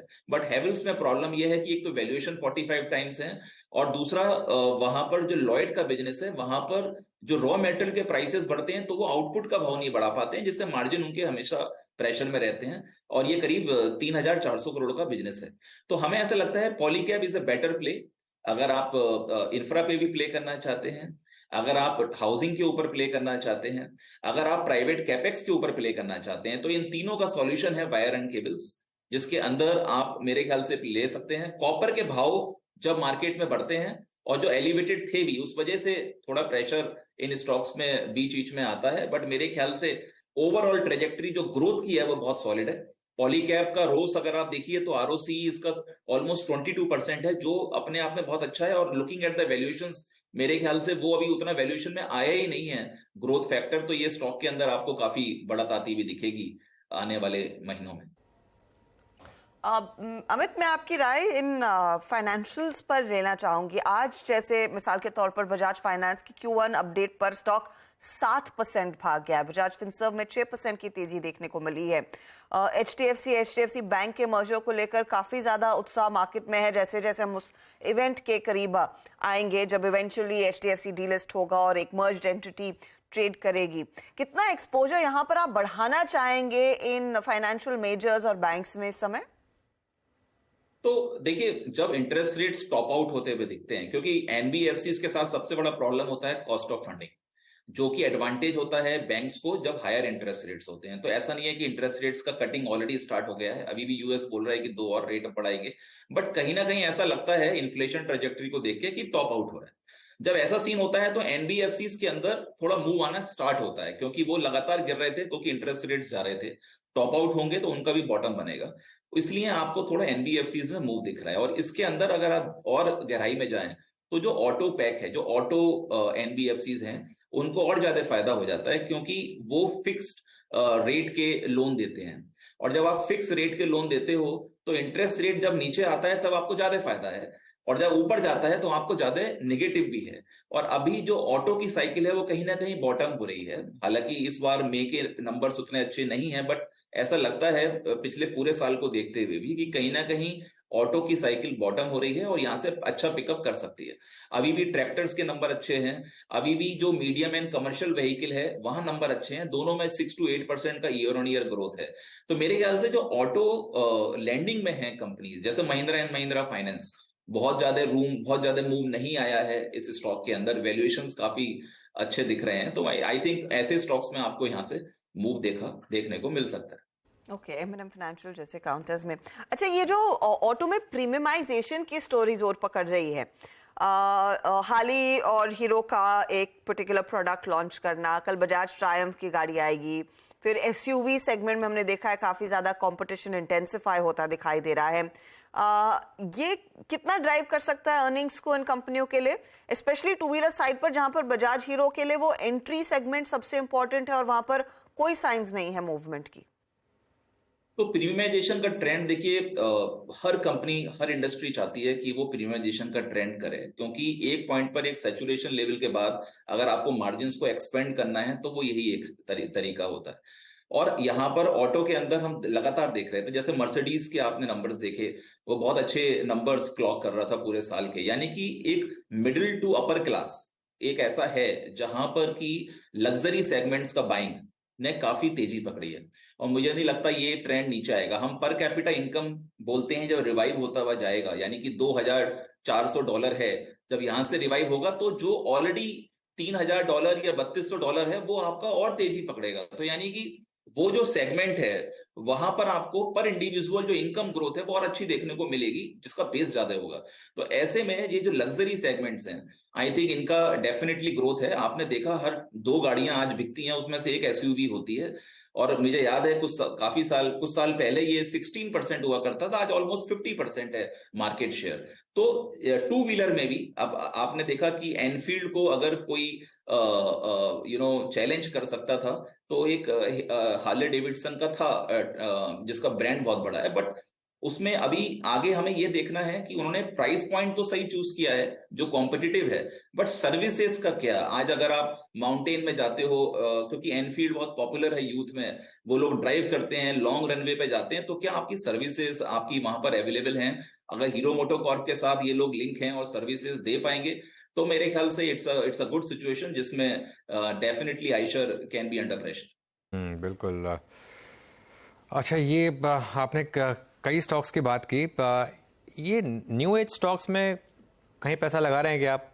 पॉलिसी बाजार, पेटीएम, जोमैटो, डिलीवरी, इनमें से किसी स्टॉक में अगर आपने दाम लगाया हो तो अनुज, इसमें आप देखिए, अगर आप जोमेटो वगैरह देखते हैं तो अभी कुछ समय पहले 50,000 करोड़ का मार्केट कैप था, जिसमें ऑलमोस्ट 800-900 करोड़ का इनका लॉस था, राइट। उसके बाद आप देखिए तो पीबी फिनटेक के अंदर हमने देखा कि वहां भी आपका लॉस बढ़ा था, बट नाइका के अंदर करीब 38,000 करोड़ का मार्केट कैप है और उसके बाद उसमें करीब 100 मतलब आई थिंक प्रॉफिटेबिलिटी थी, मतलब at least it was not in deep losses, it was in profit. So I think ऐसे ट्रेंड हमको आगे देखने पड़ेंगे। जैसे अगर आप छोटे और मिड कैप में जाइए, जहां पर 25,000 करोड़ या उसके नीचे का मार्केट कैप है, राइट, उसके अंदर अगर आप देखेंगे तो ईज माई ट्रिप कंपनी जो है वो वहां पर 8,000 करोड़ का 7,000 करोड़ का मार्केट कैप है, लेकिन वो कंपनी, इन सारी कंपनी जितनी भी आपकी न्यू एज है, सबसे ज्यादा प्रॉफिट देती है।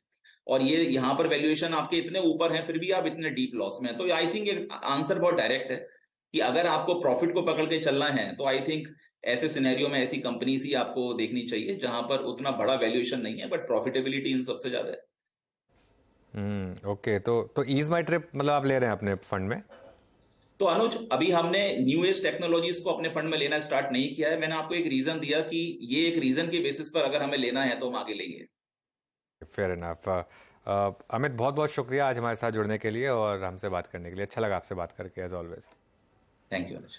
ओके, चलिए, ये बात हो गई अमित से। और मार्केट में कोई शार्प 3 PM मूव नहीं।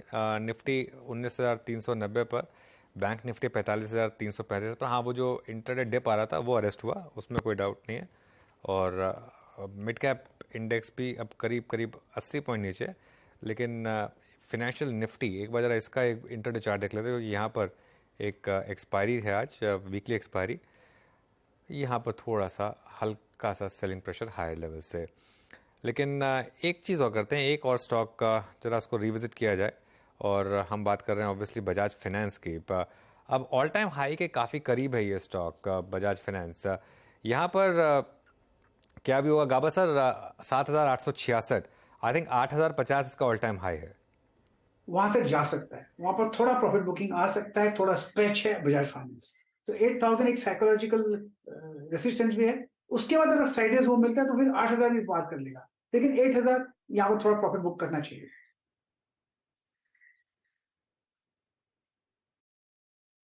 बजाज फाइनेंस। अच्छा, एक बार आप एक दो स्टॉक्स और रखिए जो कि फाइनली एक अच्छे ओआई के साथ कल के सेशन में जा रहे हैं। एक बार आप चोला फाइनेंस स्क्रीन पे रखिएगा, ऑल टाइम हाई 1192। उसके बाद आईडीएफसी, हालांकि मैं आईडीएफसी को छूना नहीं चाहूंगा, मैं एक बार कैनफिन होम्स को लेके आऊंगा। आपकी स्क्रीन पे आएगा कैनफिन होम्स, क्योंकि कैनफिन होम्स में एक और फ्रेश ब्रेकआउट है। एनबीएफसीज में ओआई एडिशंस की शीट में इसकी एक बहुत स्ट्रॉन्ग प्रेजेंस है। एक बार मैं इसको फ्रेश करके देखूं तो अब एनबीएफसीज में अगर आप कैनफिन होम्स के ओआई इंटरेस्ट को देखें, एक सेकेंड, कैनफिन होम्स हो गया है अप्रोक्सीमेटली अब 10%। That's huge.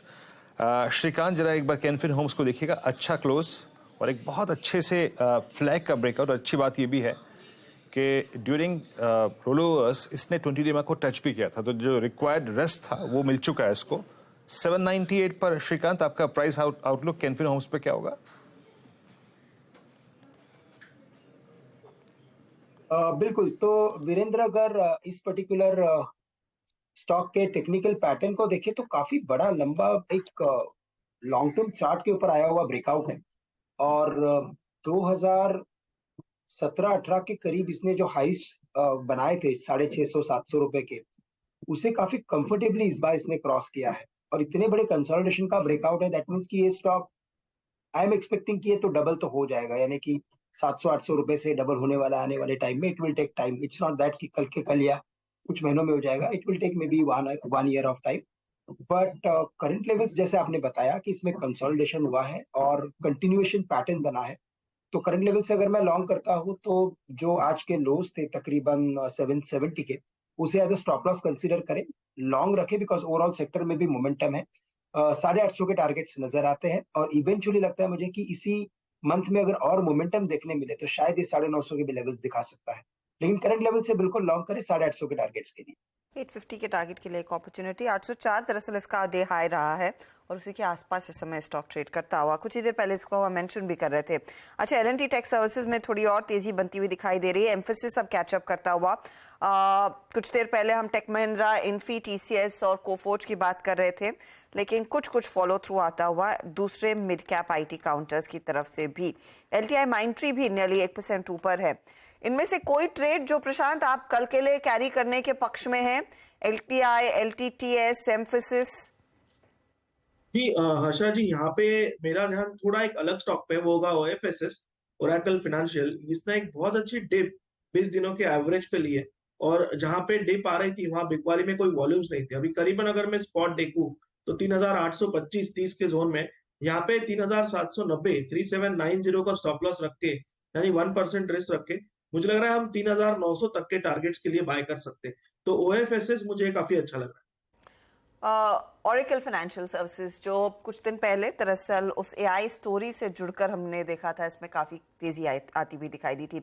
अच्छा, आईटीसी और टाटा कंज्यूमर प्रोडक्ट्स आपकी स्क्रीन पर लेकर आएंगे। आईटीसी में 1% प्लस तक की तेजी आ रही थी, अब 0.77% पर अरेस्ट हो गई है, और टाटा कंज्यूमर नेशनल लेवल से कोशिश कर रहा था रिवर्सल दिखाने की, लेकिन अभी भी नेगेटिव टेरिटरी में है। अमित, आईटीसी पर आपकी क्या है राय? खरीद रहे हर अपॉर्चुनिटी पर क्या? जी हर्षिता मैम, एक सेक्युलर बुल ट्रेंड में है आईटीसी। हम देख रहे हैं जब ये स्टॉक 10 और 20 डेमा पे आ रहा है, वहां कुछ दिन कंसोलिडेट करता है और फिर एक मूव अप दिखता है। इस समय भी हमने यही देखा 3-4 दिनों पहले कि 400-455 में कंसोलिडेशन हुआ 10 और 20 डेमा पे, और वापस एक अप ट्रेंड इसमें रिज्यूम हो गया है। तो जब भी ये स्टॉक अराउंड 10 और 20 डेमा के बीच में मिले, I think that can be added for portfolio purposes also. मुझे इसके टारगेट्स, नियर टर्म टारगेट्स 500 तक के लगते हैं, लेकिन वो इमीडिएटली नहीं, 2 से 3 महीने में प्ले आउट कर सकते हैं। पोजिशनल स्टॉप लॉस रखूंगा लगभग 440 रुपीज का। ओके, चलिए फिर अब एक काम करते हैं, बीटीएसटी या एसटीबीटी ट्रेड लेना शुरू करते हैं, उसके बाद जतिन के पास जाएंगे। गाबा सर बताइए, बीटीएसटी या एसटीबीटी? बीटीएसटी, बिल्कुल बीटीएसटी। और स्टॉक मैंने चुना है विप्रो। 395 के आसपास ट्रेड कर रहा है विप्रो। इसमें अपमूव है। टारगेट, नेक्स्ट टेक्निकल टारगेट 405 के वहां नजर आ रहे हैं। टॉप होगा 393 का बस विप्रो में एक अपॉर्चुनिटी क्लियरली तेजी की बनती हुई दिखाई दे रही है, ये बाय साइड का ट्रेड। श्रीकांत, आपका क्या रहेगा? तो देखिए, बिल्कुल यहाँ पे कई सारे आईटी स्टॉक्स में एक्टिविटी बनी है, और मुझे लगता है कि आईटी इंडेक्स यहाँ पे भी जो फॉर्मेशन है वो एक कंटिन्यूएशन का फॉर्मेशन बना रहा है। तो शायद मुझे लगता है कि आईटी स्टॉक्स में बिल्कुल हम कल तेजी देख सकते हैं। और इसी कॉन्टेक्स्ट में अगर देखें तो मुझे लगता है कि एल&टी इन्फोटेक माइंट्री करके जो स्टॉक है 5250 के करीब ट्रेड कर रहा है, इसे लॉन्ग करके चले। ये स्टॉक हमें लगता है कि कम से कम 5350 के लेवल्स दिखा सकता है। तो एलटीआईएम को लॉन्ग करें, स्टॉप लॉस यहाँ पे रखें एट 5200। ओके, एलटीआई माइंट्री, आप आईटी पे फोकस करते हुए श्रीकांत एलटीआई माइंट्री को पिक करेंगे 5249 पर। प्रशांत, आप कल मॉर्निंग के लिए क्या ट्रेड पिक करेंगे? जी वीरू जी, मेरा इनिशियली जो पिक था वो ओएफएसएस था, बट जस्ट मैंने वर्षा जी से डिस्कस किया तो मैं डॉक्टर रेड्डीज लैब, जो करीबन 5175 स्पॉट चल रहा है, यहाँ पे 5110 5110 का स्टॉप लॉस रखूंगा। मेरा जो टारगेट होगा वो पोजिशनली 5300। मुझे लग रहा है यहाँ पे कल एक गैप अप भी मिल सकता है, तो डॉक्टर रेड्डीज लैब के साथ में जाना चाहिए। डॉक्टर रेड्डीज के साथ जाएंगे। चलिए अमित, आपकी बीटीएसटी ट्रेड? जी अनुज जी, मैं जिंदल स्टील एंड पावर लेना चाहूंगा। इसका वीकली स्ट्रक्चर भी देखें तो it's on the verge of a very large breakout. 606 का इसका प्राइस है, लगभग 616 के टारगेट्स रहेंगे और स्टॉप लॉस रहेगा 600 रुपए का। ओके, चलिए ये बीटीएसटी कॉल्स इस समय की। यतिन के पास चलते हैं और डीलिंग रूम से क्या इन्फॉर्मेशन मिल रही है वो पूछ लेते हैं। Yatin, good afternoon. Good afternoon. और आज जो बैंकिंग स्टॉक डीलर्स के रेडार पे है वो है फेडरल बैंक। ऑब्वियसली यहाँ फंड रेजिंग की भी कवायद कंपनी ने शुरू कर दी है न्यूज़ रिपोर्ट्स के हिसाब से, और डीलर्स की अगर आप माने तो यहाँ डीलर्स को लगता है कि स्टॉक में 5 से 7% की ट्रेडिंग अपसाइड देखने को मिल सकती है। आज अगर आप ओपन इंटरेस्ट का डेटा भी देख ले तो 5 से 7% ओपन इंटरेस्ट बढ़ा हुआ है और फ्रेश बाइंग यहाँ देखने को मिल रही है। और इन जनरल अगर हम इस पर्टिकुलर काउंटर की बात करें तो काफ़ी अच्छी तरीके से यहाँ आपको इंस्टीट्यूशनल पार्टिसिपेशन दिखाई पड़ रहा है। फ्लिप साइड पे इंडियन होटल्स, ये एक स्टॉक है जहां काफ़ी अच्छी प्रॉफिट टेकिंग देखने को मिल रही है। आज ओपन इंटरेस्ट लगभग 6% बढ़ा है और एफआई की प्रॉफिट बुकिंग यहाँ जानने को मिल रही है कि हो रही है, और शायद यहाँ से भी लोअर लेवल्स 375 से 380 तक के देखने को मिल सकते हैं। एफएनओ साइड पे, एफएनओ प्रीमियम पे है, ये कैश का प्राइस है, तो कहीं ना कहीं डीलर्स को लगता है या एसटीबीटी का ट्रेड लीजिए 1-2 दिनों में, शायद यहाँ आपको 2 से 3% का डिप मिले। 2% आज भी नीचे इंडियन होटल्स। यतिन शुक्रिया। तो ये डीलिंग रूम रेडार पर फेडरल बैंक और इंडियन होटल्स। दो स्टॉक्स और लेकर आते हैं। आज की लिस्टिंग HMA एग्रो लिस्टिंग अच्छी हुई, लेकिन अब इशू प्राइस के नीचे ये स्टॉक काफ़ी इंटरेस्टिंग।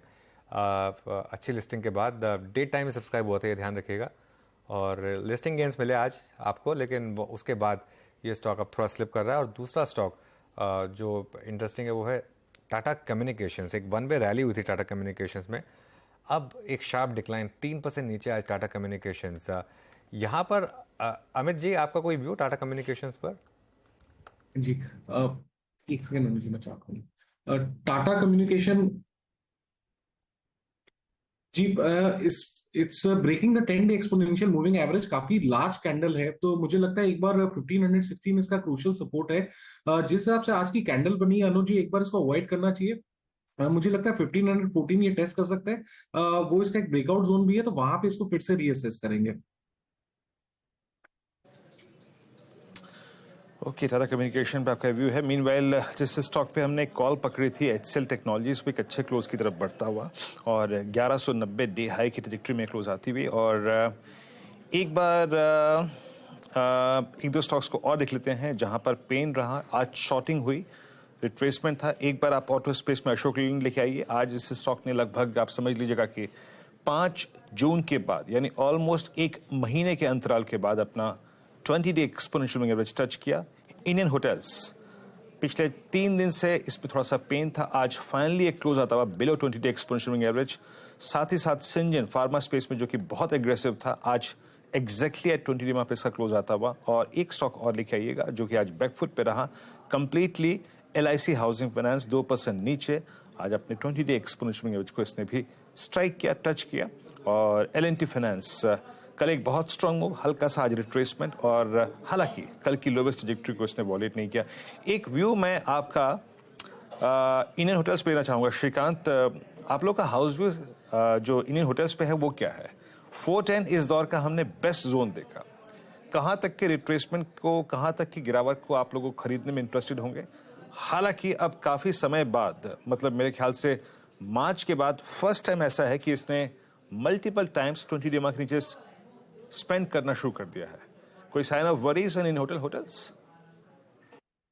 तो देखिए, मुझे लगता है वीरेंद्र की वैसे ये स्टॉक हमारे फंडामेंटल कवरेज में नहीं है, लेकिन अगर टेक्निकली अगर देखा जाए और अगर इसके करंट वैल्यूएशंस को देखा जाए, तो हमें लगता है कि इन लेवल्स पे ये स्टॉक ने अपनी एक जो रैली कंप्लीट करनी चाहिए थी वो कर ली है, और करंट लेवल से कुछ करेक्शन आ सकता है। 360-365 के करीब एक बढ़िया सपोर्ट है बेस्ड ऑन टेक्निकल्स, और अगर फंडामेंटली भी अगर यहाँ से अगर वो 10% अगर करेक्ट होता है, तो मुझे लगता है कि इसमें काफी अच्छी अपॉर्चुनिटी बनेगी। मुझे लगता है कि अभी न्यूज फ्लो जो है वो काफी सारे इस पर्टिकुलर सेक्टर के लिए खत्म हो चुके हैं, तो थोड़ा वक्त निकल सकता है, थोड़ा साइडवेज कंसोलिडेशन हो सकता है, और करंट लेवल से मुझे लगता है कि एक करेक्शन बिल्कुल ड्यू है।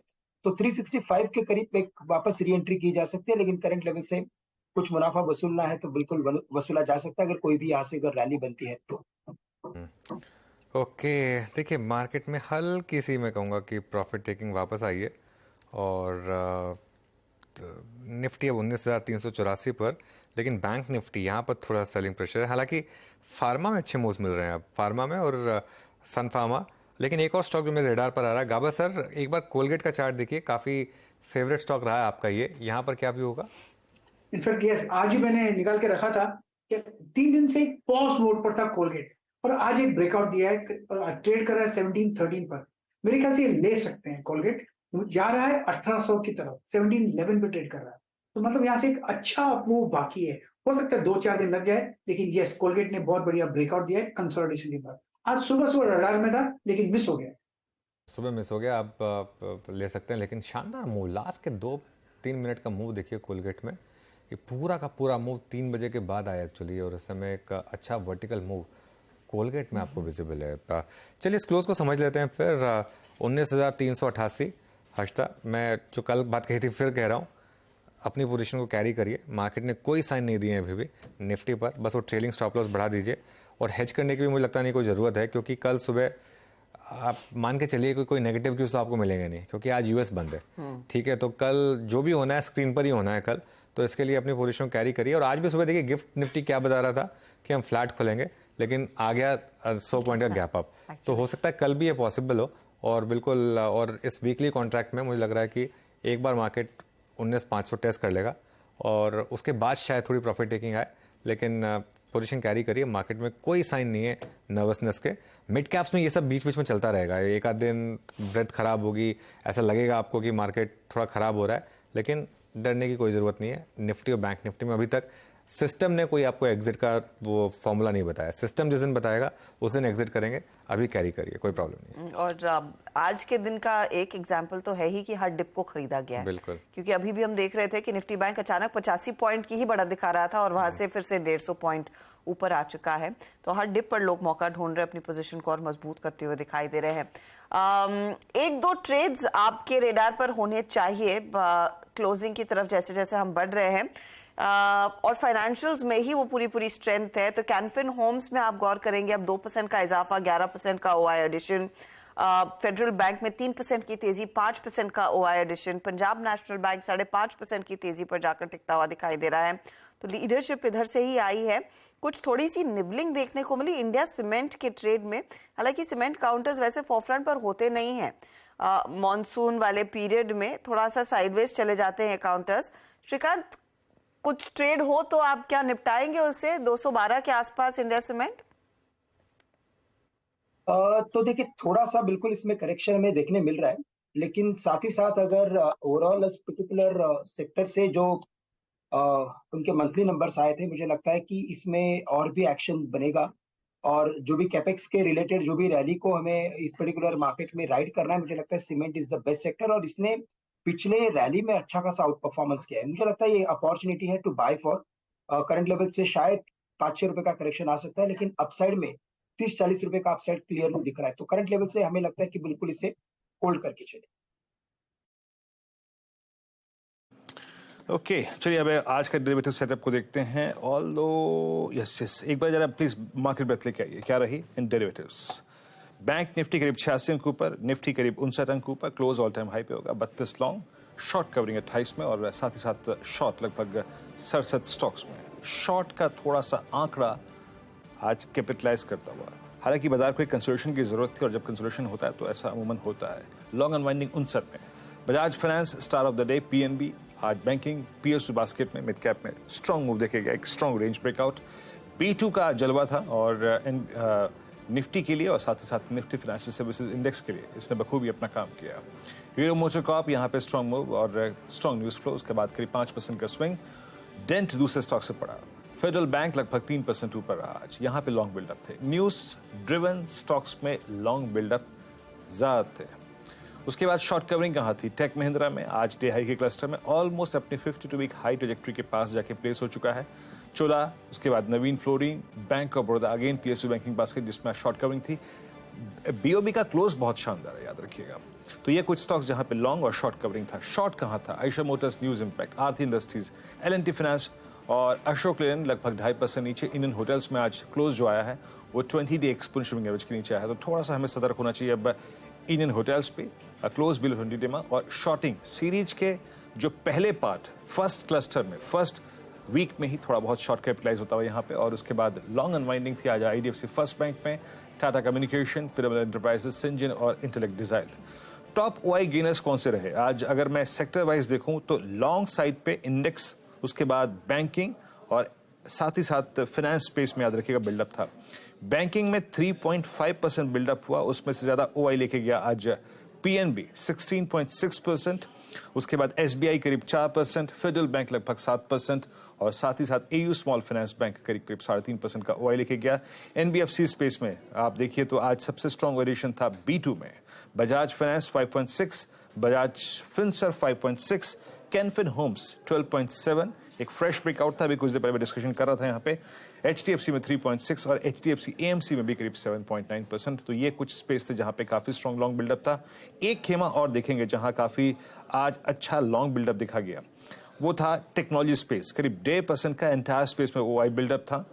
और यहां पे अगर आप देखें तो आज टेक महिंद्रा में 1.5%, ओरेकल फाइनेंशियल्स में 4.5% और साथ ही साथ मिड कैप आईटी में एम्फोसिस में करीब 6.25% और एक कोफोज मिड कैप आईटी में लगभग 2% का बिल्डअप देखा गया। तो ये था आज आईटी में, बैंक्स में और एनबीएफसीज में ओआई एडिशंस का लेखा जोखा। अनुज। बिल्कुल वीरू, बहुत शानदार ओआई बिल्डअप आज रहे हैं कुछ इंडिविजुअल स्टॉक्स में। एक बार जेएसपीएल को रिविजिट किया जाए जाने से पहले, क्योंकि मेटल्स में ये सबसे हाई बीटा स्टॉक है। गाबा सर, ये डिस्कस किया था हमने उस दिन, 580 पे था, अब 610 इस समय। शानदार मूव्स रहे हैं यहाँ पर। मोमेंटम बहुत तेज है, अब ट्रेड कर रहा है 609 पर, अब भी और भी तेजी बाकी है।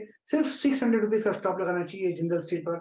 पॉसिबल है कि 620 भी देखें, स्ट्रेच है लेकिन मोमेंटम भी है, अप मूव ऑन है, ले सकते हैं बिल्कुल जिंदल स्टील। जेएसपीएल में और तेजी दिखाने की। इनफैक्ट हम फार्मा कंपनियों का जिक्र कर रहे थे, डॉक्टर रेड्डीज और Sun Pharma top of the pack आ गए हैं, दोनों में 2% का इजाफा। अमित, यहाँ पर आप ट्रेड एक्सटेंड करेंगे क्या? डॉक्टर रेड्डीज पर मेरे ख्याल में आपने एक पिक दिया था, आपने या फिर प्रशांत ने दिया था, लेकिन सन फार्मा की तरफ से क्या पर्सपेक्टिव है? जी, हम वापस ट्रैक्शन देख रहे हैं फार्मा स्टॉक्स में। Once again all the pharma stocks have started outperforming again. Sun Pharma का भी स्ट्रक्चर काफी पॉजिटिव है अर्शिता मैम। यहाँ पे it's on the verge of a flag breakout. Position definitely BTST के हिसाब से भी बनाई जा सकती है। 1040 का स्टॉप लॉस रखेंगे और नियर टर्म टारगेट्स हमारे 1080 से 1085 पे रहेंगे सन फार्मा में। ओके, सन फार्मा वाकई मैं आई थिंक स्किप भी कर गया था, बट एक क्लोज बहुत अच्छा हुआ था और ये अपने करियर की जो हाईएस्ट ट्रेजेक्ट्री है, सेकंड बेस्ट हाईएस्ट ट्रेजेक्ट्री, उस पर फ्लोट करता हुआ। वेरिएशंस भी अच्छे हुए हैं। और एक स्टॉक और सिप्ला, ये भी आज अच्छा क्लोज देता हुआ 1012 के स्तर पे। कल बैकफुट पे था लेकिन आज exactly 20 day exponential moving average से इसने पुल बैक लिया। और मेटल डायरेक्टर साहब एक बार निफ्टी मेटल इंडेक्स भी लेके आइएगा। निफ्टी मेटल इंडेक्स लेके आते हैं। यहाँ पे क्या हुआ, क्योंकि कुछ कैंडिडेट्स निफ्टी मेटल्स में से या फिर मेटल्स में से आज अच्छा कर रहे थे। आज करीब 6280, अभी भी आज का जो इंट्राडे हाई स्विंग था वो इसका लगभग आप समझ लीजिएगा कि 4 महीने का हाईएस्ट क्लस्टर था। तो मेटल्स में थोड़ी बहुत जो एक्टिविटी है वो नजर आ रही थी। जेएसपीएल की 680 की कॉल में सबसे स्ट्रॉन्ग लॉन्ग बिल्डअप दिखा गया है। एक बार जिंदल स्टील रखिएगा स्क्रीन पर और यस 613, और आप समझ लीजिएगा जेएसपीएल का ये क्लोज, ओके, ये जेएसपीएल का जो क्लोज है ये इसका ऑल टाइम हाई क्लोज होगा। इंटरेस्टिंग, कितनी बड़ी, अगर आप देखें जिसे कहते हैं ना, आई मीन एक डिफरेंशियल क्रिएट हो गया है। कहाँ पे आपका निफ्टी मेटल इंडेक्स खड़ा है और जेएसपीएल आज ऑल टाइम हाई पे 620 की कॉल ऑप्शन में सबसे स्ट्रॉन्ग लॉन्ग बिल्डअप देखा गया है। तो 3 स्टॉक्स अगर आप आखिरी के 5-10 मिनट देखें तो उसमें सिप्ला, एक सन फार्मा और हीरो मोटोकॉर्प और एक जेएसपीएल, इन 4 स्टॉक्स में सबसे स्ट्रॉन्ग लॉन्ग बिल्डअप है। And star of the day auto space में जरा हीरो लिखे आइएगा एक बार, करीब 3038 पे हीरो मोटोकॉर्प का ये क्लोज। मेरा सिस्टम अलर्ट कर रहा है कि यस, मई 2021 के बाद के सबसे हाईएस्ट क्लस्टर में क्लोज होने की तैयारी करता हुआ, यानी लगभग 2 साल के हर्षता हाईएस्ट लेवल पे। ये है बुलेट को शायद फॉर द टाइमिंग थोड़ा सा पिछाड़ने की जो खबर थी उसने कमाल किया और 2 साल के हाई पे हीरो मोटोकॉर्प टिक गया। हार्ले डेविडसन का कमाल हर्षदा। एक्चुअली हार्ले डेविडसन का ही कमाल है कि स्टॉक में इतना ज्यादा मसल पावर आता हुआ। एक और स्टॉक जिसमें एक अच्छा खासा मोमेंटम क्लोजिंग पर देखने को मिल रहा है वीरू, वो टाइटन आपकी स्क्रीन पर रखेंगे, क्योंकि ये भी 3090 को छूकर अब 3080 के आसपास क्लोज दिखाता हुआ। यहाँ पर भी हमने देखा एक बहुत तगड़ा मोमेंटम आज के दिन आखिरी आधे घंटे में बनता दिखाई दिया। चलिए, आखिरी 2 मिनट बचे हैं तो इस पूरी क्लोजिंग को आपको वॉल पर दिखाते हैं। आज के मूव्स इंटरेस्टिंग थे। लगा था कि सुबह में मार्केट थोड़ा सा धस जाएगा, लेकिन फिर से एक पिकअप देखने को मिला। निफ्टी बैंक 124.2 पर, हालांकि इंट्राडे में हमने 300-350 पॉइंट की तेजी देखी है।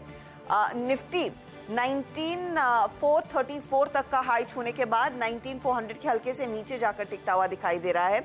तो यहाँ पर भी हमने देखा है ऊपरी लेवल से कुछ हल्का कूल ऑफ, लेकिन 68 से 70 पॉइंट ऊपर है, वो ठीक है।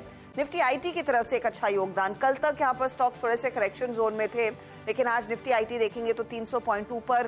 TCS, Infosys, Tech Mahindra, LTI, Mindtree, L&T Tech Services, इनकी अगुवाई में दरअसल इस पूरे पैक में हमने देखा एक अच्छी खासी तेजी बनती दिखाई दी। एक लीडरशिप पोजीशनिंग थी। आज फाइनेंशियल्स का बोलबाला था। बजाज फाइनेंस और फिनसर्व, ये 2 ट्विंस जिन्होंने सबसे ज्यादा जोर लगाया है। 7% की इंट्राडे तेजी बजाज फाइनेंस में बनती हुई दिखाई दी और फिनसर्व भी नियरली 6% ऊपर। दूसरी तरफ हीरो मोटो, जिसका हम जिक्र कर ही रहे थे, हार्ली के साथ जो मिलकर इन्होंने बाइक लॉन्च की है X440, उसका कमाल की स्टॉक 4-4.5% ऊपर। वहीं इसके सामने आयशर मोटर्स पर हमने लगते देखा है एक बड़ा ब्रेक, हार्ड ब्रेक, 6-6.25% करेक्ट होता हुआ 3,406 के आसपास करेक्ट होकर ये स्टॉक टिक रहा है। तो ये कुछ स्टॉक्स है जहां पर सबसे ज्यादा बस था, सबसे ज्यादा एक्शन, और साथ ही आईडीएफसी और आईडीएफसी फर्स्ट बैंक भी मर्जर रेशियो पर हमने देखा आईडीएफसी में तेजी, आईडीएफसी फर्स्ट बैंक में कुछ मुनाफा वसूली आई। अब आते हैं हीट मैप पर, जहां पर आपको साफ दिखाई देगा कि किन दिग्गजों ने बाजार को ऊपर खींचा और कहां पर मुनाफा वसूली रही। तो अनडाउटेडली 3-4 स्टॉक्स जिनकी हम चर्चा कर रहे थे, बजाज फाइनेंस और फिनसर्व, वहां हीरो मोटोकॉर्प 4-4.5% ऊपर, टेक्नोलॉजी में टेक महिंद्रा की गेंस, सन फार्मा, डॉक्टर रेड्डीज जाते जाते अच्छी तेजी बनी है, और टाइटन को आप इग्नोर नहीं कर सकते क्योंकि यहाँ पर भी हमने देखा एक बहुत कॉन्शियस तेजी देखने को मिली है, 1-1.25% तक के गेंस उधर। सिप्ला, विप्रो, कोटक, बैंकों में कोटक का योगदान अब आना शुरू हो चुका है, जो एक पॉजिटिव है। तो अब तक जो पूरी तरह से लाइमलाइट एचडीएफसी बैंक के, एसबीआई के फेवर में थी, अब कोटक थोड़ा सा कैचअप करता हुआ, और आईसीआईसीआई बैंक की तरफ से भी हमने देखा 944 तक के लेवल्स बनते दिखाई दिए हैं। ये है वो तेजी वाले काउंटर्स। जो नहीं चला उसमें ऑफकोर्स आयशर है। भारती पर हमने देखा थोड़ा सा तेजी पर विराम लगता हुआ दिखाई दिया है, कंस्ट्रिंग जियो की तरफ से जो नया हैंडसेट आया है वो काफी कॉम्पिटिटिव प्राइसिंग पर है, भारती से ज्यादा सस्ती एंट्री लेवल प्राइसिंग आ रही है और वहां पर मुनाफा वसूली। ग्रासिम, एक्सिस बैंक के दूसरे काउंटर्स थे। रिलायंस इंडस्ट्रीज में कुछ कूल ऑफ देखने को मिला कल की बहुत तगड़ी तेजी के बाद। कुल मिलाकर 19,387 पर आज का यह मार्केट जाकर टिकता हुआ, 64 अंकों की बढ़त है। एक इंटरेस्टिंग सेशन मिड कैप्स में हमने देखा हल्का सा